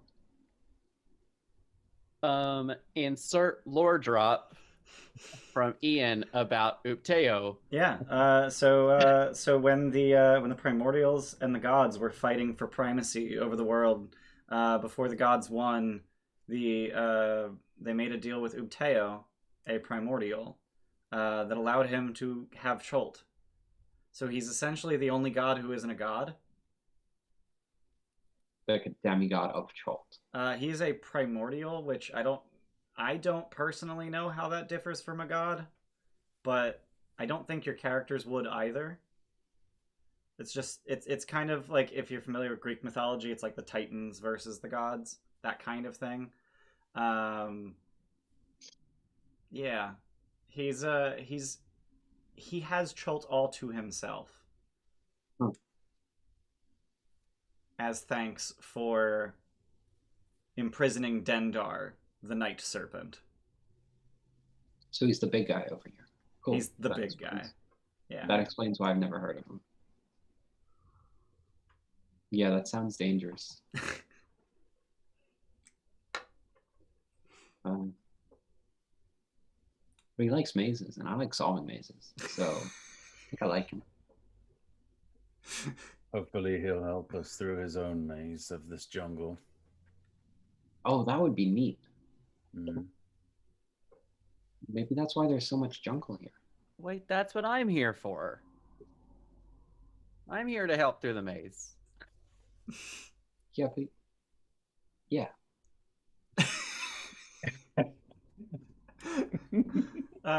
Does Ranger get favored terrain at level 1? I would, but I took the UA. Okay.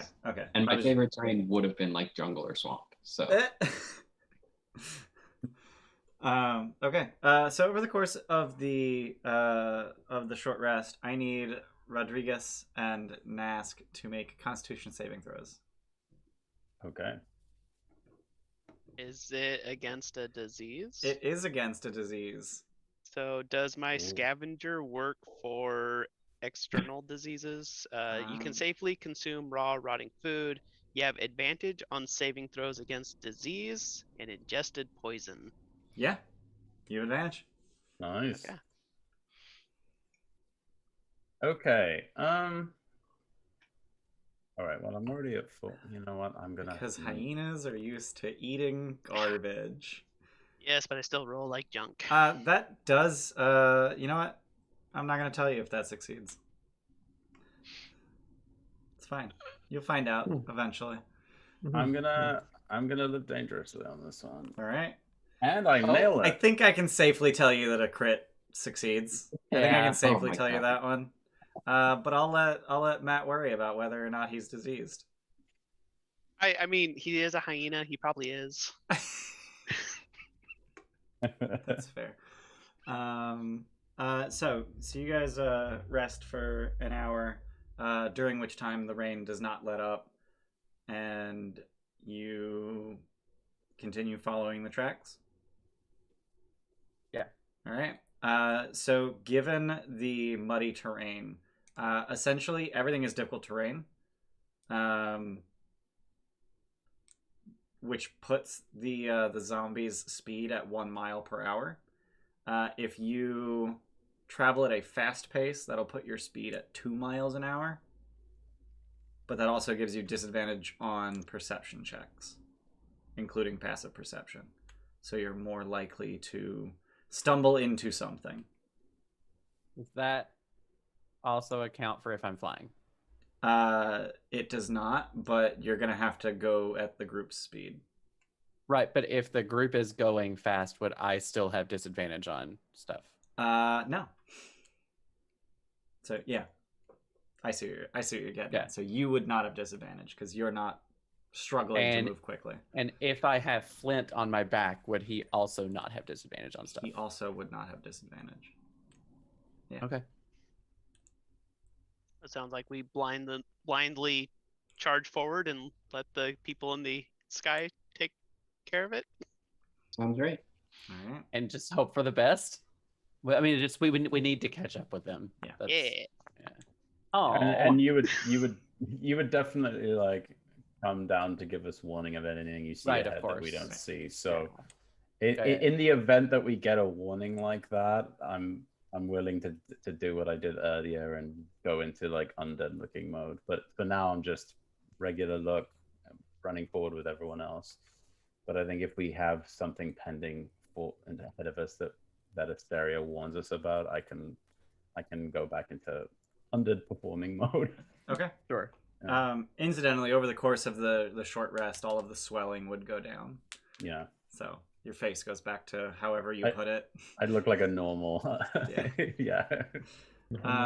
Okay, so as you continue to track them through the jungle, eventually, after about 2 hours of following them, their tracks head down into a once dry riverbed. Now it's just a mess of mud.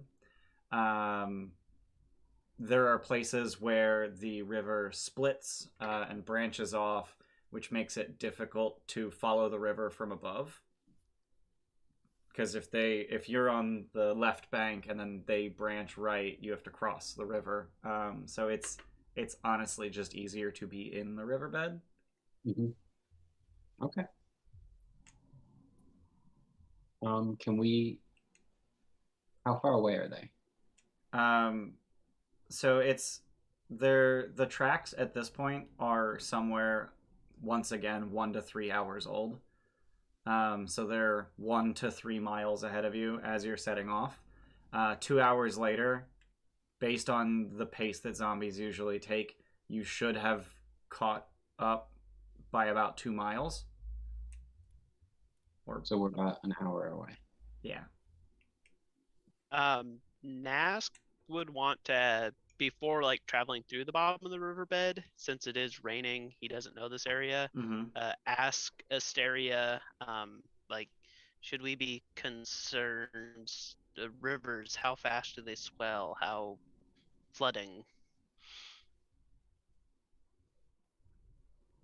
And my answer would be, I I don't know. Flash floods do happen, but this amount of rain would not be enough to cause a flash flood. That's what I thought, but I didn't want to just say that and be wrong. Yeah. Nask is, I'm guessing, from a place where when it rains, water just comes out of everywhere and it's scary. Okay. All right. So you guys are anything you guys wanted to do while you're tracking them? Did you want to try to get creative about not having to be in the river, or is that just something that you're going to accept as inevitable? So yeah, because the river has overflooded a bit, right? Like in a path. Is that why? No, so it's a dried out riverbed. Oh, like gotcha. Like the river that once filled this riverbed has Mm-hmm. it has changed directions somewhere upriver. Mm-hmm. So this is just dry but muddy. Mm-hmm. But it does have steep banks on either side of it, which makes it difficult to follow the tracks from above. Because if it branches, you have to climb down and then up and then down, and yeah, it gets awkward. Okay. I'm good with just walking in the river. Okay. No. Yeah. All right. So after about an hour. Oh. What? Chat up. We got cheerspiration for the kitty, not for Chris, just for the kitty behind Chris. And I'll give it to him right now. Here, Okay. It's on the spreadsheet now. Okay. So you after about an hour, you catch up to them, and their numbers seem about right. But the way that they're traveling is interesting. So you catch sight of them long before they notice you. They're zombies. They're fucking oblivious. And I'm going to move you over to another scene.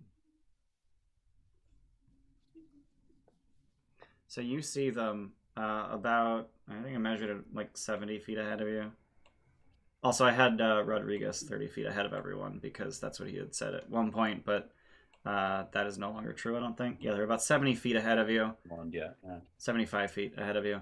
I would think, if anything, we would be a little bit ahead of them. Right. Yeah, feel free to move y'all's tokens to rearrange. They have not noticed you. And they're just trekking in two parallel lines. Not parallel lines, but they're in two lines. Okay. And they're moving very organized. And are they going in this direction? They're headed, yeah, they're headed that way. What you guys want to do? This isn't normal zombie behavior, right? No, it's No. a little abnormal. I mean, yeah, and then just like the fact that the trail was like in a straight line this whole time is also super unusual, right? Like normally they wander aimlessly, kind of.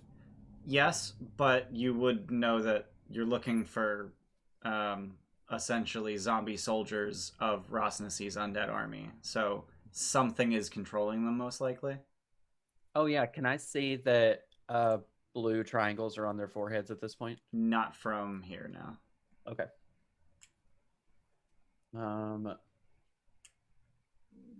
I think at this point, I'd like to shape change and make my way 30 feet ahead. Okay. And try to step in the steps that they took as well. Okay. So if I see the tracks, I'm gonna just kind of like a person walking behind someone in the snow. Okay. So.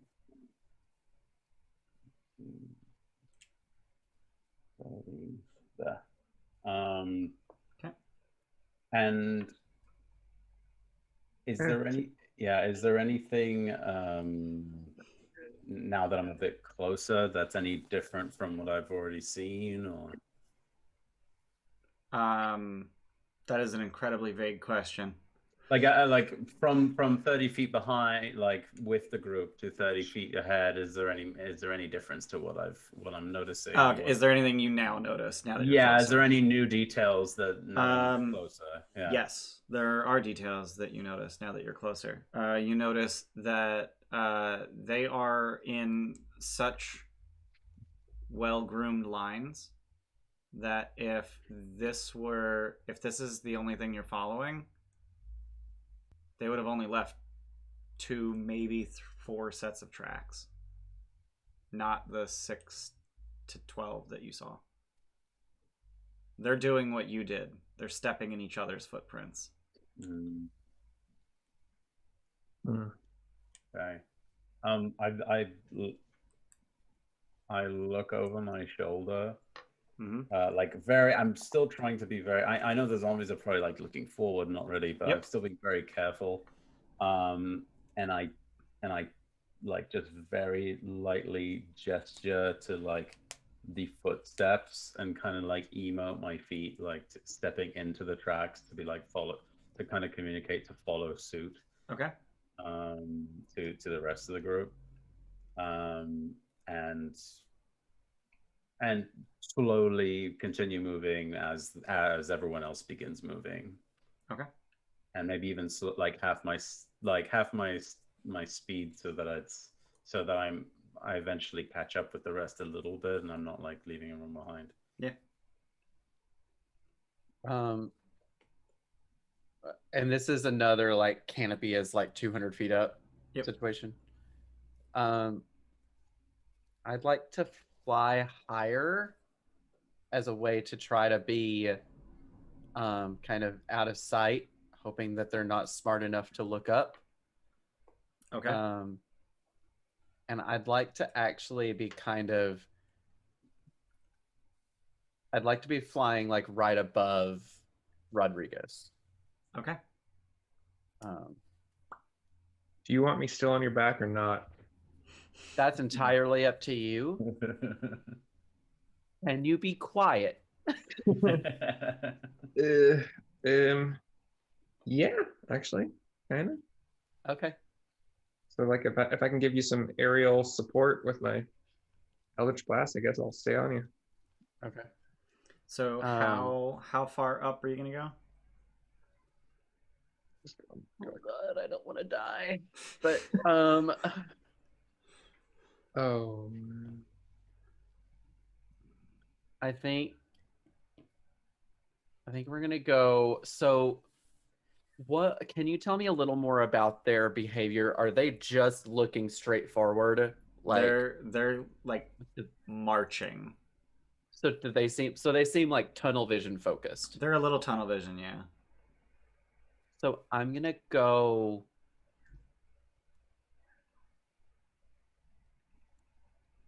I'm gonna go 30, and I'm probably gonna hate my life, but All right. So 30 feet up.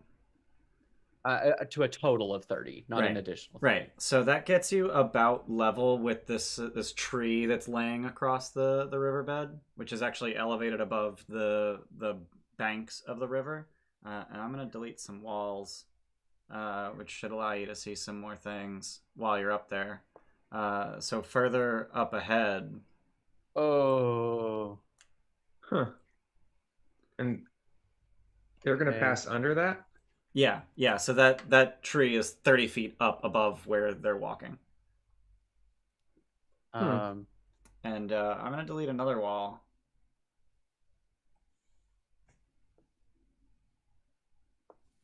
I'm going to. Oh, Should we pretend we can't see that far? No, no. Feel free to. Yeah. Oh god. I'm gonna drop a good berry to where it lands somewhere on Rodrigus. Okay. And then 'cause if Rodriguez looks up at me, does he? I mean, if you're just a bit slightly ahead of me, correct? No, I'm Just like above right on you. top of you. You're right above me. Okay. I would like drop something onto you. Okay. I guess it would, the good fairy would hit me and I'd grab it as soon as I'd feel it on my head and then I'd look up. Yeah. Yeah. So I will motion to like trying to motion like past the tree and then God, how would I even do this hand motion? Do you want me to motion something for you while you're flying? Well, I would just like motion over the tree and then I would just like as expressively as I can just mouth in very large mouth motions more zombies. I'm just gonna put the walls back. Is it okay for me to understand from that distance up Yeah. automatically? Okay. Yeah. I was wondering if you wanted me to roll for that or not. Okay. I like give a very slow nod and then I look ahead and then I look back ahead again and I communicate it to the rest of the group. This doesn't seem to be the only group heading in at the moment. There's more ahead. Perhaps we should take the high ground and look down into the trench. Yeah, because this is just so I know, just so we're clear, this tree right here is like has fallen over and is on like different banks of the river, right? Yes. Yep. Okay. Yeah. So they're going under the tree. Yeah. I do think. I think if I increase the padding on this map, it's gonna fuck things up, isn't it? We're gonna try it. Let's see what happens. Oh. Yep, that fucked things up. Oh, All right, yeah, we're gonna undo that- that. That got wonky. Yeah. That got wonky. That got very wonky. I think if we if we can we can get over on that tree and fire down on them, it could be an easier way to get the jump on them and we won't be able to attack us very easily. Seems would a say- lot. Maybe because this is a lot of zombies. Are they equipped with bows or anything? Nope. So as far as we know, they don't have ranged attacks. Yep. So And they'd having to hide.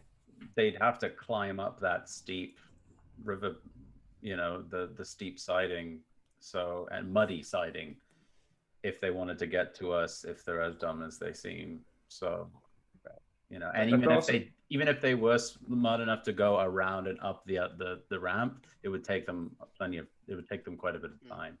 So. Yeah, I think Nask will look at everyone and just be, but how many zombies does it take to just overrun us? We can only hold off so many if they all decide to climb the bank at once.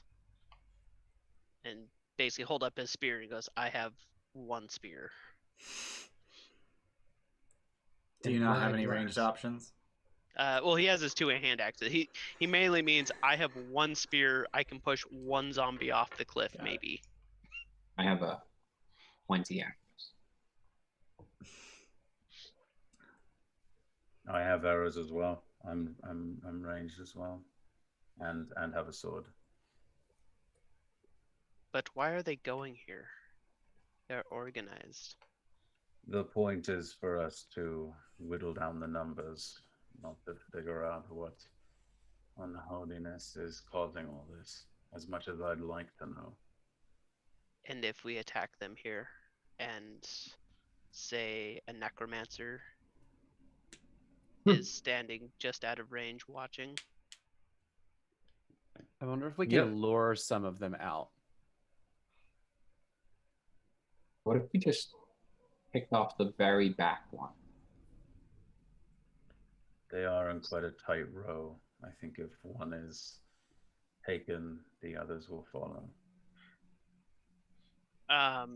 So catching up to them wasn't really all that difficult, right? Like zombies are very slow. Zombies are very slow. What's the condition of this fallen tree? It seems to have recently fallen over. So it is sturdy. It's pretty sturdy. Okay. Yeah. And if you zoom in on it, you can see that I've actually highlit the squares that you can stand on that tree. Right. I mean, we could... That I prepared. Right. Yeah. No, that was good. If retreating back. Go ahead. Attacking, luring them to us, staying on the move ahead of them. If we can kill them before their undead endurance overruns us.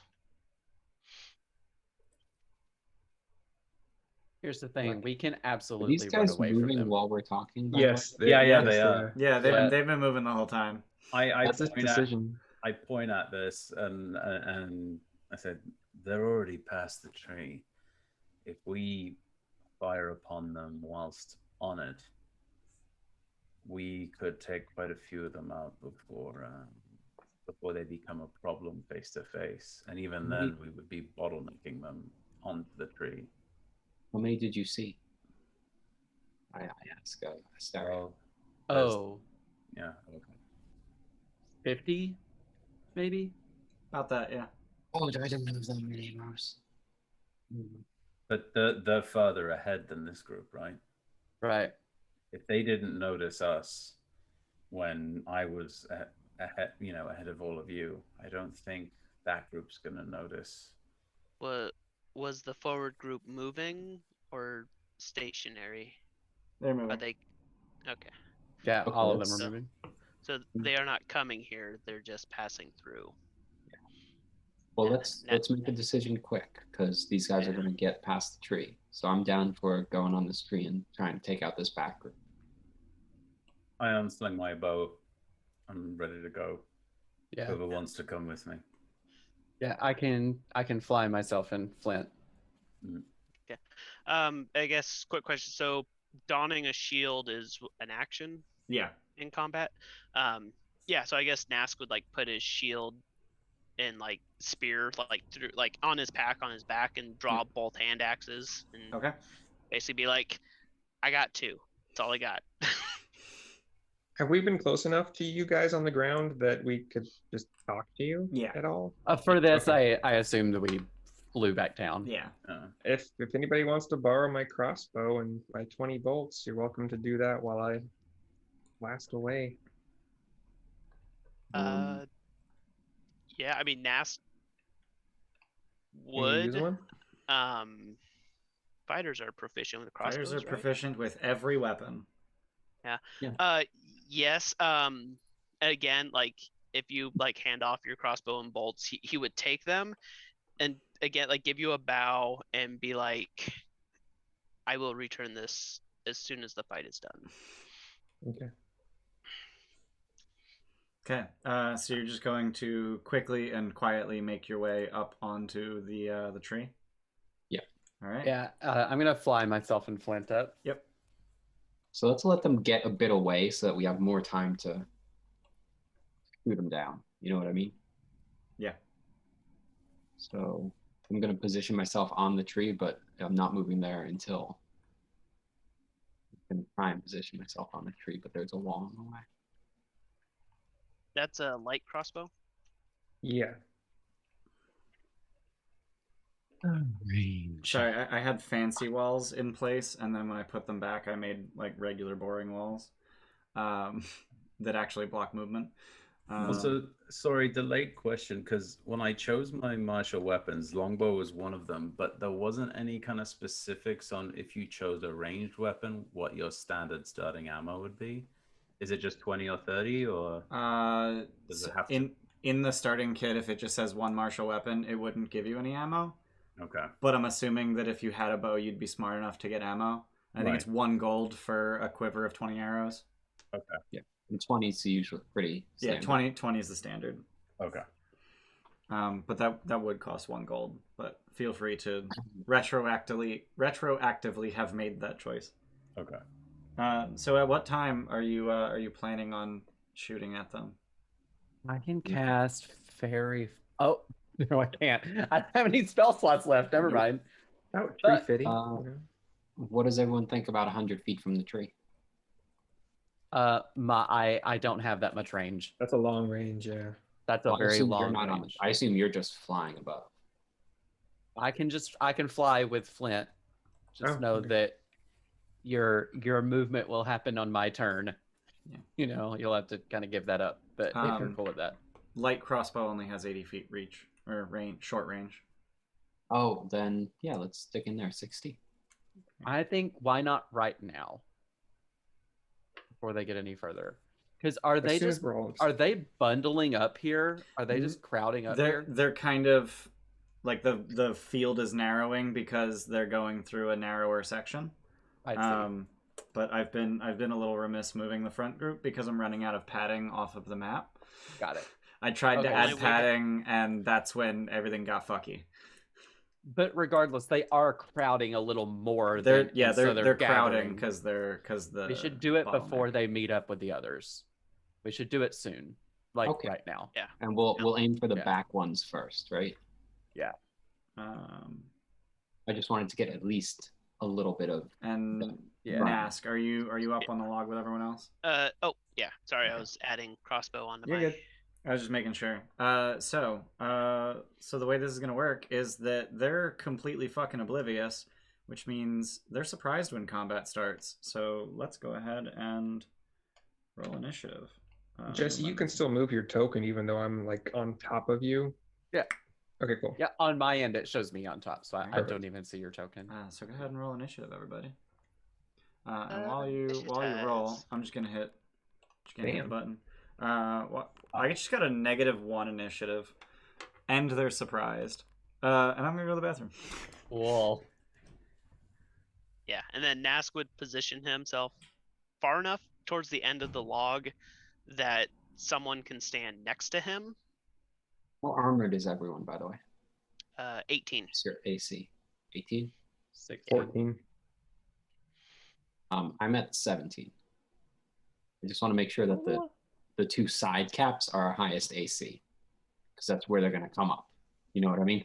Yeah. Right. You're thinking here? You know what? Yeah. So it looks like, I don't know if this is emoting the exact way the terrain is, but one side looks muddy and one side looks rocky. So So you think they're gonna have to come up here behind us? No. I think this is very muddy, so I think they're going to be trying to slip up this side to get to us, If you're unless they're smart enough to go all the way around. So. if you're pointing at something, I can't see it on the map. Are Oh, you... sorry. I'm. How does it hold shift? Press the X. X button.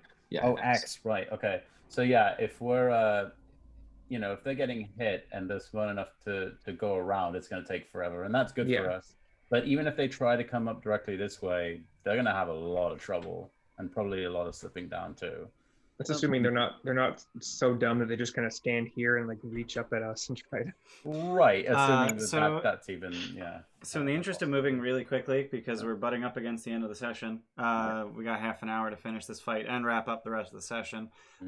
So what we're going to do is, since it's literally the 5 of you and then them, we're kind of going to have all of your turns sort of at the same time, and I'm assuming that basically what you're going to do is you're just going to shoot at them like a shooting gallery, and then on my turn I'm just going to move the entire group as they would behave.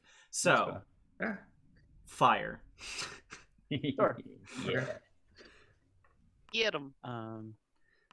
So I will tell you they have 8 AC. Are they close enough to where I can actually see that they have the blue triangles? Their backs are turned to you right now. Oh, right. Okay, that's fair. We'll know shortly. But yeah, you'll know as soon as they turn around. 15, What? 21. Light them on fire. Oh, Wow. You just A lit one max damage crit. Damn. Wow. So I'm assuming you guys are starting at the back of the group, and then once they fall, move forward. Yeah. Okay. So that's going to be 6 and 9 is 15, 6, and then 5. All right. So let's make.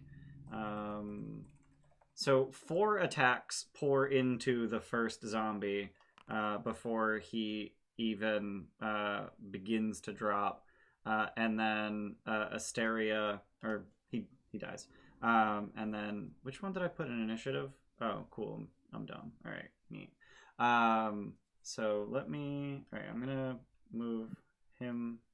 So and he's- L2, you got a cheerspiration for that one guy's wife. So you Nice. So an Eldritch Blast, 2 longbow arrows, and what was it? Oh, and the light crossbow bolt hit the same zombie and knock it into the dirt. And then Produce Flame sets another one on fire and bloodies the absolute shit out of it.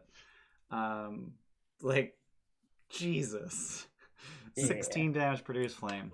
And then it is the zombie's turn. So as the zombie flops forward into the mud, he kind of hits the zombie in front of him,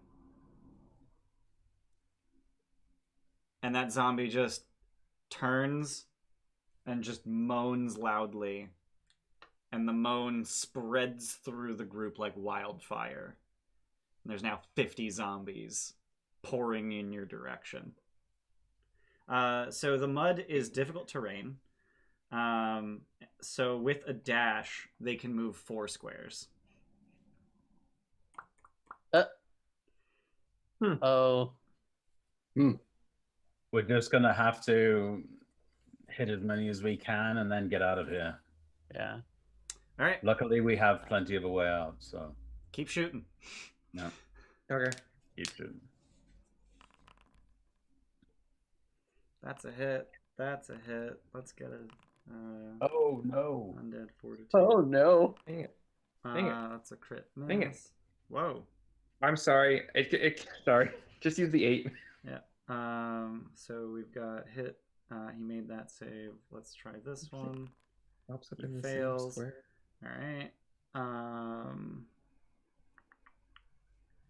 Okay, that hits. All right, so you kill another 2 of them in this crazy shooting gallery with just fire and fiery force and lots of ammunition just going sailing, and the whole group is just moaning loudly. And I can actually hit next round. That's a cool button because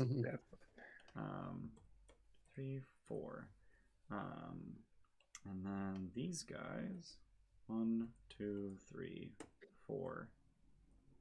Actually, they were fine there. Yeah. Many zombies. These ones are gonna. Yeah. All right. Keep shooting. Mm-hmm. You got it. Just Oh. voting That's Oh. gonna miss. Oh. That's on gonna that one. miss. God. That'll hit for 10. That'll hit for 7. Yeah. Does 13 That'll hit? miss. 13 hits. Nice. Yeah, they have 8 AC. Oh, They are not difficult to hit. So you, with 3 misses, you actually don't manage to kill any that round. All right.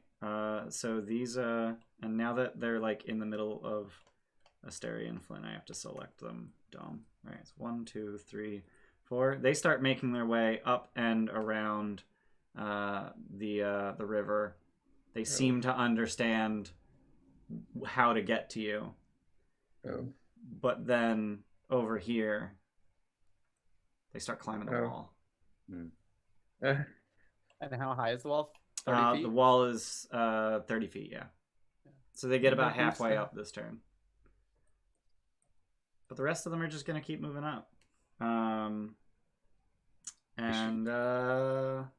round 4. Let's keep shooting.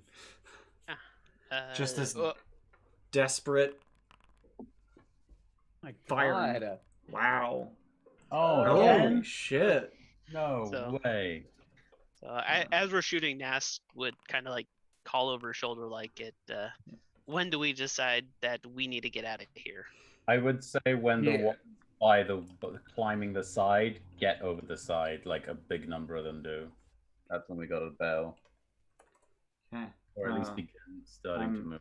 I'm desperately trying to keep up with your dice rolls. It is made infinitely more complicated by their undead fortitude, because attacks that should have felled a foe occasionally do not.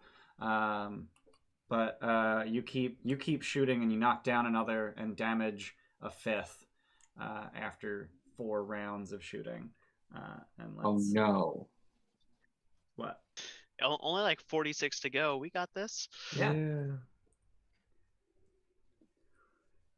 And then these guys up 1 more. And then these 9 make it up top. Mm. There we go. And then these, they keep moving. Round 5. Let's go. I'm just going to put round 5 in chat so that I know There we go. where the round Oh, starts. God. Do we want to start bailing? One more volley. Oh, finally! Thank God I used that. How One many have we One killed? damage. Do you have a 0 dex mod? Yeah. Oh no. Oh. All right, zombie. It's totally my own class's fault. Yeah. He's dead. And then he takes 12. All right, you killed a 5th. Hey, Ian, Yeah. quick question. So this tree, how is it held in its place? Is it So over on the south end, the roots are still partially embedded in the ground. Yeah, can we see anything on the south bank, or is it? Oh just a yeah, wall? right. Yeah, you're up here, so I can delete the vision walls. Yeah, I have walls that block vision from down below, but VTTs have no concept of light, or of height rather. I mean, that's the other thing. We just run to the other side of the tree and keep shooting, because that way they have to come across the tree. yeah, gonna one of delete us all can of take the dodge action like in front. Like just shield wall. Right. All right, I deleted all the walls because Read they a don't need to be phalanx. there anymore. And we can keep drawing them into the river and then retreating back up into, I don't know, maybe that's too complicated. No, I like it. So that they continue in the riverbed and we're still above them somehow. Yeah, we could also go. We gotta move. Like we we could gotta go we this gotta- way yeah. on the We tree. gotta as get well. off the log now. So Yeah, that's kind of what I was thinking, is that we can go Let's south do it. instead of having to go north. yeah. How many yeah. have we killed? 5. And it would take longer for them to cross. Yeah. Yeah. Let's Alright. do the south side. Yeah. So you're gonna How head much to the of a south side. How much of a drop is this? That's a 30-foot drop. And if You if can we're shove dropping them in, off. Like yeah, but if we're dropping into like this is kind of watery, right? It's It's mud. rain. So like dropping into mud, does that reduce fall damage at all? No. Okay. I was thinking of knocking these guys off the log once they're up here. Just a shove action. Just, Yeah. just shove them off. Or Alright. trying to Like, break yeah, I the know. tree. So We round could break 6. the tree. Go ahead and move your dudes up to your speed and make some attacks if you're doing that. I actually think I'm gonna go this way. I think I'm gonna follow you. But yeah, I'm yeah. gonna Right? I'm gonna Did that- take 20 on this. Yep, taking 20 on Oh my god. God damn. Still what? Oh. So I'm aiming at this one right here. Okay. Because It he's seems to be in the dangerously lead. close to the tree. Yeah. Okay. Okay. Anything else? I think that's everyone. Yeah.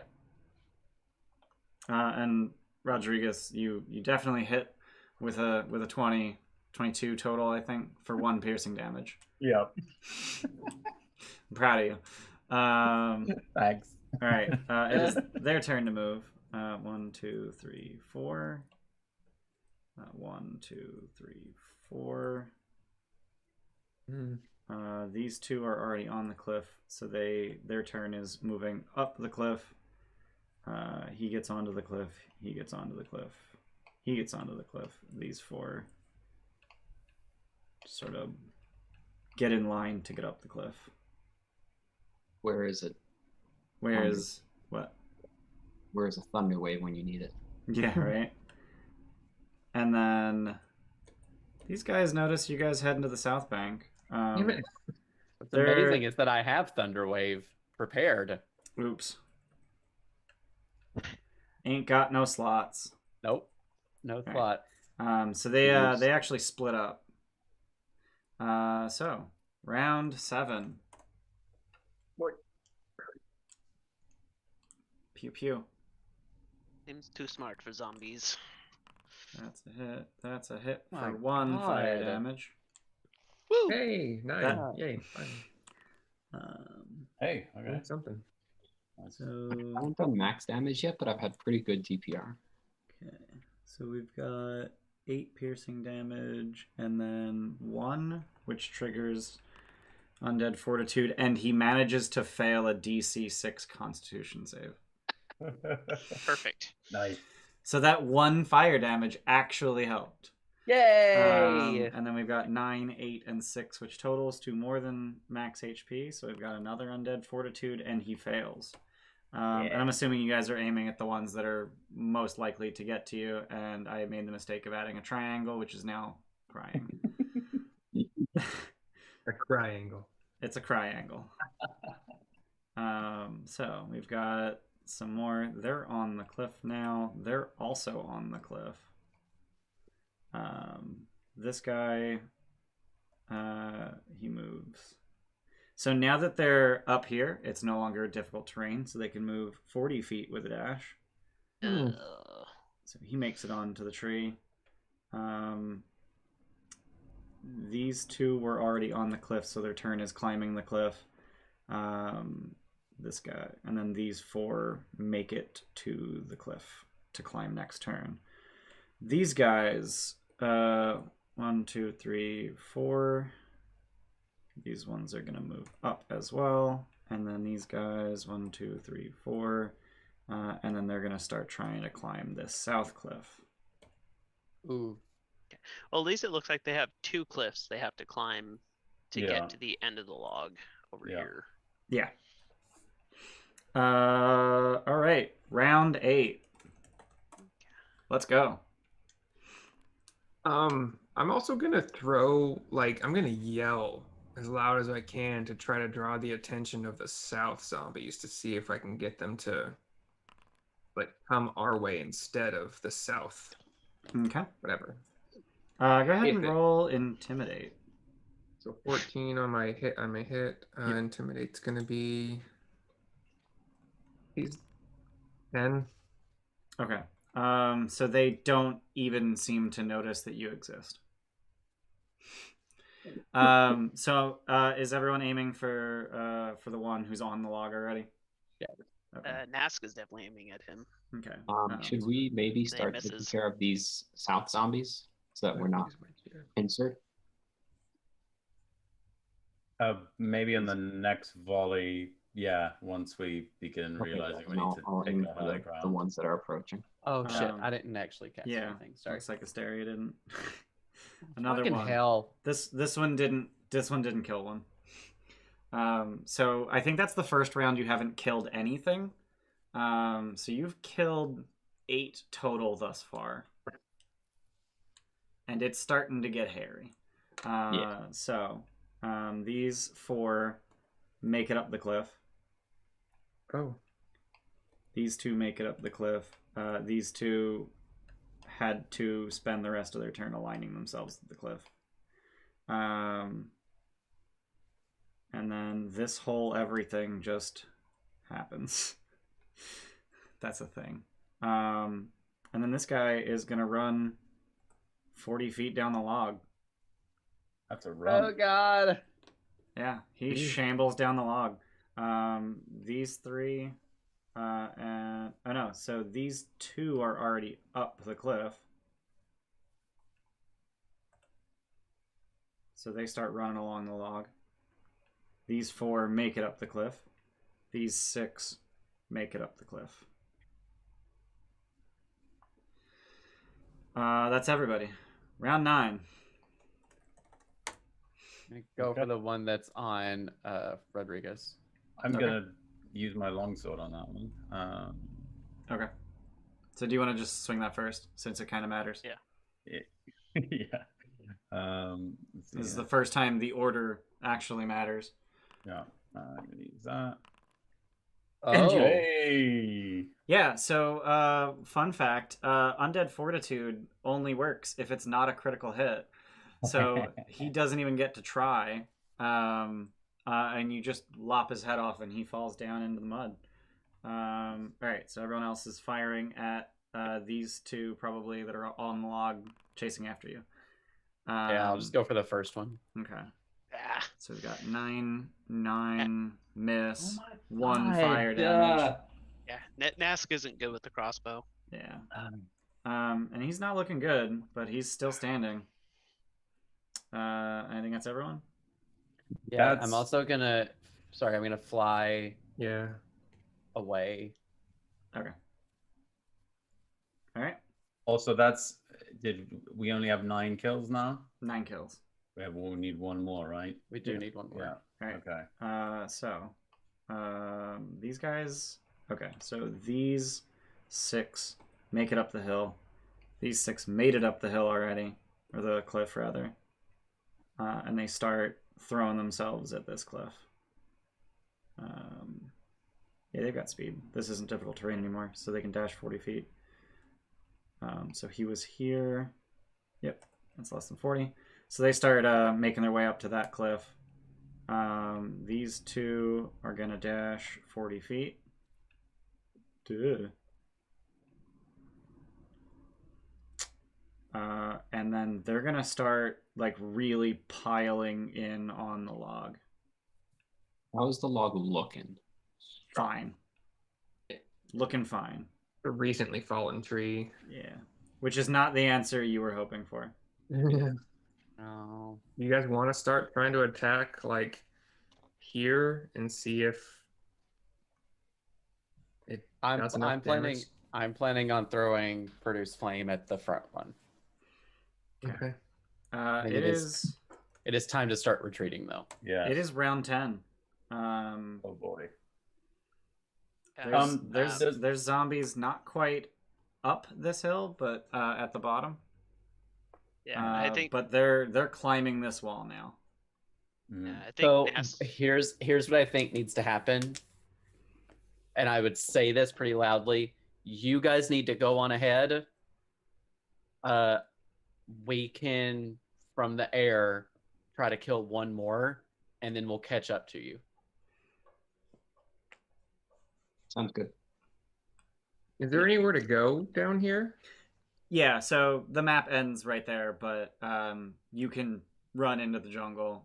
Feel free to like run into the padding off the map. But if you guys say we are making a concerted effort to run, we're just going to ignore the existence of a map, and you guys are faster than zombies, so. So is that the plan at this time?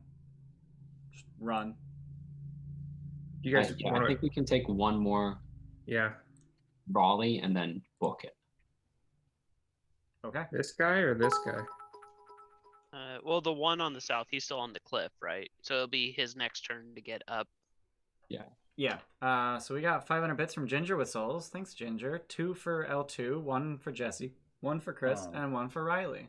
Aw, Thank you. thanks, Thanks. Ginger. Thanks, So Ginger. much.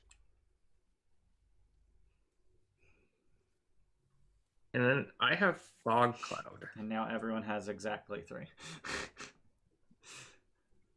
So what it sounds like, Matt, is that you need to use yours so that people give you more. Well, I'm not expecting to roll less than 8. Yeah, and then you do. Yeah. I mean, when you only have a, +3? Yeah. So are you guys volleying? Yeah. Volley. All right. Where it go? Are we moving first, or are we volleying first? Or? I mean, if you're making ranged attacks, the order is kind of irrelevant. Right. I hit and did minimum damage. Hey. Proud of you. So he's dead Hey. after that one. 2, 6, 4, 6. Okay, so he's dead. And this guy takes 10. I think that's the 10th one dead. I haven't been counting. Yeah, we had 9 right before that. Okay. And then you guys kind of need to fucking book it. Yeah, we book it. Okay. So go ahead and move your tokens up to your move speed, and then I'll see if I can get any zombies in melee. And if not, when you guys say we book it, then that's going to be the end of that. Christian, have you moved your? You haven't moved yours yet. Gotta move, yeah. Sorry, I was looking for the Jespo stuff. 1, 2, 3, 4, 5, 6. Yeah. There. So I would just make sure that I am out of reach. So I guess 10 feet above the ground now. Yep. Since I'm like, Okay. All right. So this guy with a dash is able to get into melee with Rodrigus. And then everything on the log is just gonna 1, 2, 3, 4, 5, 6, 7, 8. Yeah, they're swarming. Yeah. And then these guys are gonna line themselves up over here. They're doing that 28 days later run. Yeah. These guys get up. These guys get. I'm just gonna. These go. No, come on, select them. There we go. We're gonna put them there for safekeeping. These guys, these 6, make it up onto your level, and then these 6. 3, 4, 5, 6. time to run. 8. Time to run. Yeah. Nah. You've got an entire swarm 10 feet from you and one dude right next to you. So, as we go into round 11, are you going to try to kill that zombie and then back away? Yeah. Or are you just going to run? Just run. We can. just run. Yeah. Just run. If we give them another chance to dash, it's not going to be good. It's gonna be okay. Because if they dash, they move 40 feet. If you don't dash, Just- you move 30 feet. Just run. We can from the Yeah, we got sky. We this. can try to take out the one right next to you. We can try at least, but we need to run. Because if this is are we still running it kind of simultaneous attacking? Like, Vaguely, yeah. can I make a swing and then use my movement speed and it'll still provoke Yes, an attack? but my of point is, if opportunity, you right? don't dash, they're Oh, going to right. catch up. Yeah, Right, they're right, gonna yeah. dash. Yeah. Right. Okay. So, but I would be disengaging right now, wouldn't I? Or you No, just just provoke. Yeah, just take one hit and run. Just want to take one hit and run. As long as it's not a crit, you're fine. Well, Right. Why I don't mean, we even go if it is a for- crit, you're probably fine. They're zombies. Yeah. Right. Okay. The Warlock go first? Yeah, Flint is Flint goes you're still first. up in the yeah, Flint goes up first. Okay. Yeah, So Yeah. Flint, take a shot at him. See what yeah, take a happens. shot. Go for it. Can I just use my action? I'm kind of thinking I want to use my action to do fog cloud to make them less aware of where you guys are. I'm not sure. So here's the magic of fog cloud. That makes everyone effectively blinded, which makes opportunity attacks impossible. Yeah, so we just get away. So Rodrigus could literally just run away with impunity at that point. I just don't know if they're tracking us by sight or scent or sound or. But if it prevents the opportunity attack, I'm just gonna do it. All right. So yeah, I don't know how to place things. I'm working on it right now. But I might want to try to if I can make it like kind of like halfway through Rodriguez's thing, maybe. I don't know. It'd have to be less than halfway through his to not affect him, right, Ian? I mean, yeah, but he can just leave. That ain't the right one. Oh wow, that's cool. Smoke explosion. Sure, let's go with that. There you go. There's a fog cloud. So you're trying to make it so they're all blind and he's not. As many of like these as I can. Are these guys moving through a tree? There is a tree bush? there, yeah. But they can just go under. They can see under it. It's not like a bush. Yeah, Okay. there's like a trunk right in the middle. Yeah, whatever is the most concealing for us and prevents the opportunity attack. So this will conceal you from all of them without impeding Rodriguez. I only have one spell slot, right? As a Level level one? 1 warlock, one spell slot. Done. All right. So with that frees the entire group up to just dash. And then as you're fleeing, I'm assuming Asteria and Flint, you're going to take pot shots at them from the sky? Yeah. Okay. So you're able to kill a few more of them fairly Then we get easily. away. Yeah, and I have a 50-foot flying speed, so I can catch up with Right. the rest of the group. So how long do you want to spend just shooting at them before? Do we Say want to maybe- lead them, like back towards the Aarakocra base, like because to get up to the Aarakocra, they have to go up these like 600 foot of switchbacks, which they can be picked off the entire time if they want to thin the We're far away from Kirsabal, right? Yeah. like Or just multiple 4 hours. You've- Yeah, no, you've we been don't want to traveling lead them. for 5 hours now. Asteria would be pretty Okay. adamant against leading them back to Kirsabal. That's fine. That's fine. Okay. But I would say maybe 3 or 4 rounds. Okay. So between the two of you over 4 rounds, I'm just gonna say you can kill 2 more. Sure. So there's still 38 of them left behind, and at the end of those few rounds, you see from the west even more zombies. Oh no. How many more? Dozens, Hmm. and they don't seem like the slow kind. Oh. Oh, yeah. We need to get going immediately. Okay. As we're running, Nask would basically fall back, so he would be the last one in line. Okay. You're just bringing up the rear. Yeah. He's still right with the group, but he would Okay. make sure he was the last in line. So you're going to make an effort not to lead them back to Kirsabal. Yeah. Okay. So everyone, go ahead and roll stealth. If you have disadvantage due to heavy armor, ignore it. Oh, okay. I'm gonna use a Juso anyway. Yeah, I'm going to as well. Yeah. This is important. shoot. Oh my god. Them. Oh my God! Threes? Um, 2 threes? 2 threes. So since I have disadvantage because of heavy armor, using a cheerspiration to get advantage because we're ignoring the disadvantage.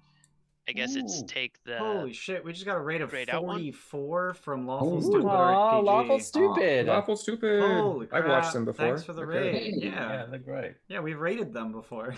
Yeah. Hey guys. Thank you for the raid. Holy shit! Welcome, raiders. We're running away from a whole shitload of zombies, and We're by the almost looks done. of the rolls, doing real poorly. Hey, I got an 18. I'm doing great. Okay, so Nask bringing up the rear is you just grab like a random palm frond, and you're just like, yeah, you're sweeping out all the footprints. Hell yeah. Let me see if you rolled high enough to carry the team. Just barely. You rolled just barely high enough to carry the team. We are just leaving a vivid trail, and he is just just sweeping it up. doing work. Yep. Oh, he is gonna have words later with you guys. Yeah. So given the route that you ended up tracking them, the route you took through the jungle has essentially been fishhook shaped. So you headed south, then southeast, then south, then west, and now so you're at that western curve, which is this map is that the bottom of the fishhook. Right. As you try to make your way back to Kir Sabal, the most direct route is naturally going to take you essentially across the path that they were taking. Mm-hmm. Yeah, we don't want to do that. So you're going to go back around the way that you came. Yeah. So that's going to be 5 hours of travel back. Can we cut a corner to bring it down to like? That's what I'm saying. Cutting a corner puts you across their path. So Kir Sabal's here. You traveled like this. Cutting the corner would be going this way. No, I mean their like path. so if we went like this, we go like that. Not cut the corner, just cut like. Got it. So cut a little bit of the corner. Yeah, shave Okay. a bit of time off. This Yeah. way, we're not forced marching for 2 hours. Yeah, that would probably shave about an hour off, especially if you're staying out of the river, so there's less mud. Yeah. Yeah. That would save you some time. Yeah, just So about. we an have to- hour is gonna work. Do we have to worry about them being able to like dash with impunity and us not being able to do that? So once you get a few hundred feet away from them, and Flint and Asteria, you would be able to report this from the air. They go back to what they were doing. Okay. Great. So you just got a full minute of shooting at them, and it cost you arrows. Half of your Okay. arrows. 11 rounds, 10 rounds? It was 10 rounds, and then round 11 through 14 was the two of you shooting from the sky, which doesn't cost anything because you have cantrips. Yep. Yeah. Whereas everyone else was using their ammunition. I'm going to subtract 10 bolts. Yeah, and at the end of this, whenever we meet back up, like as soon as it's like we're no longer under threat and it seems like we're on the way back, Nask would hand the crossbow back to Flint. The same, like almost ceremonial, like hand back the quiver, and then I'm sorry, I could not retrieve the bolts, and like hand back the half full quiver. That's okay. I'll put it on your ledger. It's fine. Nask would just be like, Spoken like a true noble. yes. Goes, I will repay this. Thank you. Yeah. Both of you take inspiration for that. Yeah. Yeah. In Nask's head, it is a very big thing to let someone else like handle that kind of. Yeah. Handle your weapon. Yes. I was trying to avoid saying that. Yeah. but- Yeah. Sorry. Someone's got to pick up that amber energy. Yeah. I mean, giggity. I mean, giggity. Yeah. So you guys start making your way back to Kir Sabal. You cut as much corner as you can without risk of making your way back through the zombies' path. As you're headed north. Yeah, no. You get there after 4 hours of marching. But at the end of that 9th hour of marching today, I need everyone to make a Constitution saving throw. Versus exhaustion. Well, Beehive's exhausted. Oops. Oops. How far? Sorry, how far are we from the town? At this point, while you're making the save, you're there. Oh, okay. I'm not going to use anything. Just waiting. Okay, Flint's exhausted too. Neat. So you get back to Kirsabal. Asteria, you head up, call them down. 6 Aarakocra come down to carry Rodrigus, Beehive, and Nask up. Asteria carries Flint up, and then you're taken to the monastery, where Ashara is. So Ashara is an incredibly old Aarakocra. Her feathers are all devoid of color. She's got like those knobby elbows and whatnot, and she's just sweeping the maze in the center of the monastery when you get there. So, 12. We were able to take care of 12. okay. The other, 40, 50, they're still out there. More than that. Yeah. There were also dozens of them that were stronger than regular zombies. They looked We're fast. marching towards something.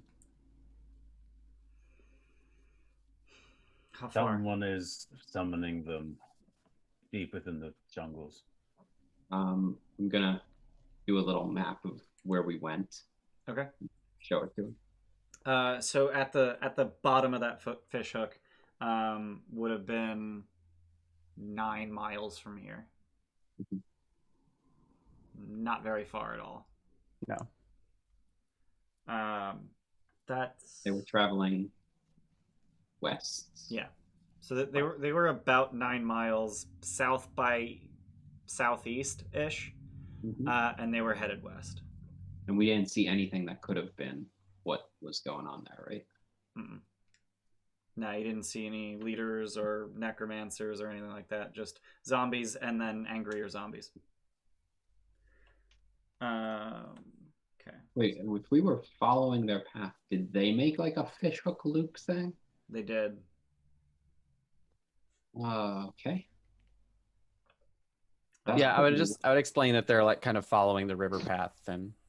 Okay. But yeah. So Ashara says, well, a deal was a deal. And she just brushes past you, steps out on the balcony, and takes off. Okay. Are we supposed Guess to follow? he knows where to find one and give it to us. Knows we can't fly, right? Asteria, are we supposed to follow? Speak for yourself. Did she go into like she went into the monastery? Is that what she did, or did she go up? No, so you were all in the monastery. She took off from the monastery. Up. Did she go into here? Nope. She just went straight up. Onto the plateau on top of the plateau. Up onto the top of the plateau. Which you would know is the garden. It's where they grow all of their crops. Got it. And she comes back a few minutes later with it's about this big, keystone. It's the size you were expecting. I don't know if whatever. It's about the size you're expecting. It is in the shape of a keystone, and it has the same rune from the other arch. And you notice that the bottom half of the keystone is stained with dirt. And she hands it over, and she says, "This was one of my favorite seats, but..."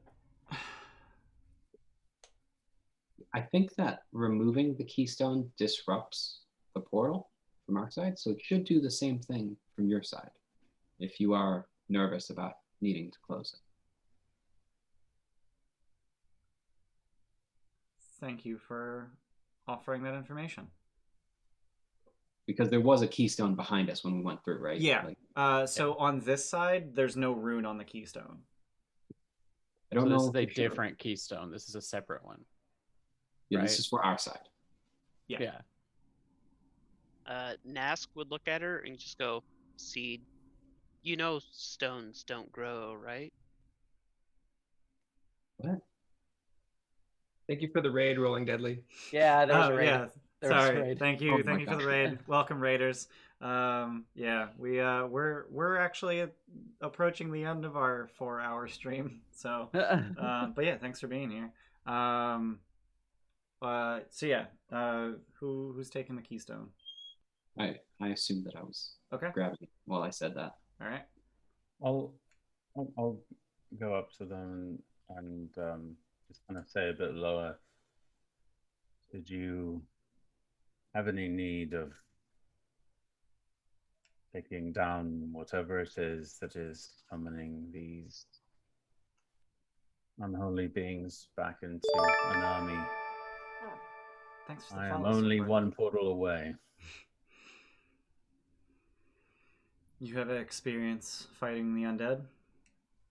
Indeed, I do. I take pleasure in it. A little bit now.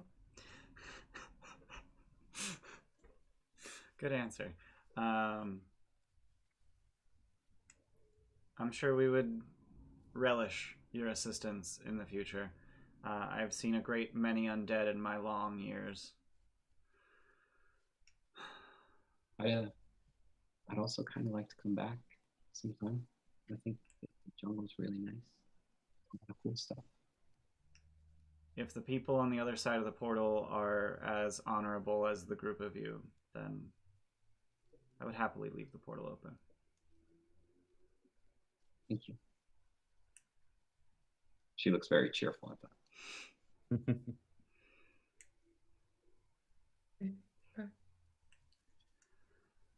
Well, we should be off now. Very well. Make our way back Just through the portal. gestures up the stairs that'll take you to the upper level of the monastery that leads to the walkway that leads to the ladder down to the stone walkway to the cave, and you head into the cave. I would actually probably stop her up there, and I'll just offer to escort them to the portal. Oh, she was just gesturing up the stairs. Oh, cool. And then I dovetailed into describing how you guys Got it. backtrack. Yeah, she's just staying in the monastery and gesturing, the way is yours. May the maze be solvable. No response to that? Oh no. And also to you. So you guys head back into the cave, and as you get to the back of the cave, you find an archway embedded in a blank wall. Is there a spot to put? Nask knocks on it. It's like rapping on stone. And the keystone spot was on the other side. Yep. No. Last time I was here, when I came to check out the portal, there was that metal dude, and he was on the other side. He just put his hand up, and it showed him as soon as I showed up. We believe you. We came from there, indeed. So. It's been 10 hours. Wait, what time of the day is it? Is it day or night? At this point, it would be early evening. That's 6 p.m. Perhaps they're resting. Perhaps they. Denton doesn't sleep. Right.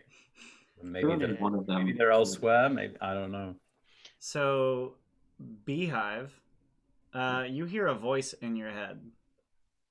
Sending. Yep. Okay. Zogrim has cast Sending, targeting you, and you hear... So the portal's a little fucked and we're not sure why, but Denton's working on fixing it, so just hold on to your butts. Okay, we've got the keystone. gonna leave it here. Are you saying that out loud? Yeah, I'm saying this out loud because I don't know how sending works. Who are you talking Yeah, we to? just have the keystone here. I'm just gonna leave it here, and we're gonna go sleep. So if you fix the portal, just grab it. You do this a lot. And we will handle you guys spending some time in Kirsabal next time on Dungeons and Dragons. Except it actually won't be next time Yay. because it'll be 2 weeks from now, on the 18th, when we play with the same group of 5 players. But next week on Trolls for Hire, we're gonna have a completely different group of 5 players who are gonna be doing a completely different thing. Join us then. Yay! So thank you everyone for being here. Thank you for all of the raids. Like, those were some insane raids. Yeah. And we really appreciate you guys' support, and all the subs and the bits and the channel points, and we hey, we got a resub from Hey. Joey. He's been here for 16 months. Welcome back, Woo! Joey. Joey. So yeah, we thank you for being here. If you're watching us live on Twitch, we are on YouTube. Almost every single session we've ever streamed is available on our YouTube. If you're watching us on YouTube, please check out our Twitch. We're live 3 days a week. On Saturdays we play Odyssey of the Dragon Lords. On Sundays we play Trolls for Hire, and on Mondays we play Ram of the Frost Maiden. And I forgot to say the times. So Saturdays at 4, Sundays at 1, and Mondays at 6:30. All PM Eastern. And we also have a Discord and Instagram and a Twitter. You know what they're for. We have a lot of fun on Discord. We have all 15 of our players on our Discord, and we just chat all goddamn day. We got a Trito for the Floof Queen just now. Samus. We also have all of our episodes available as podcasts, so you can find them on your favorite podcast platform: Apple Podcast, Google Podcast, Breakout, Pocket Cast, Spotify, all of them. So come on up. Trito for Tuggers We got a as Trito well. for the There's Floof Queen. 2 floofs. Yeah, we got a Trito for Aw. Tuggers too. Double Yeah. floof. Yeah, double floof. Yeah. Say high five. Yeah. Yeah. Good girl. So cute. Can I get a little bit of speak? A little bit of speak. A little bit of speak? That's a yawn. That's a big That's yawn. a big yawn. It's a Very big sleepy girl. Big today. heckin' yawn. Yeah. Down? Down? Good job. Double floofers all the way across the sky. So yeah, we have a podcast, Twitter, Instagram. Yeah, all the links for all the things are down below. If you're on Twitch, they're in the About thingy. If you're on YouTube, they're in the description. If you're on a podcast, I actually don't know where they are because I haven't looked at Apple Podcast or Google Podcast. I don't know where the descriptions are. It's in the description. I just don't know where they're storing the description. So you're on your own there. But thank you for being here. And we will see you guys next time. Who we raiding? Ramber's live. Ramber's Ramber? live. Oh, We're gonna raid yeah. Ramber. She is playing NA. She's playing Batman. She's playing Batman. Batman. So Ramber's one of our 15 players here at the Gilded Troll. She was on Trolls for Hire last week. I should hit the start raid button so that can actually count down. But yeah, thank you. Are you okay, Steph? Yeah. What are you telling me to do? She's also on Odyssey of the Dragon Lords and Ram of the Ram of Frost. the She Frost is. Maiden. Yeah, she's in all of our games basically.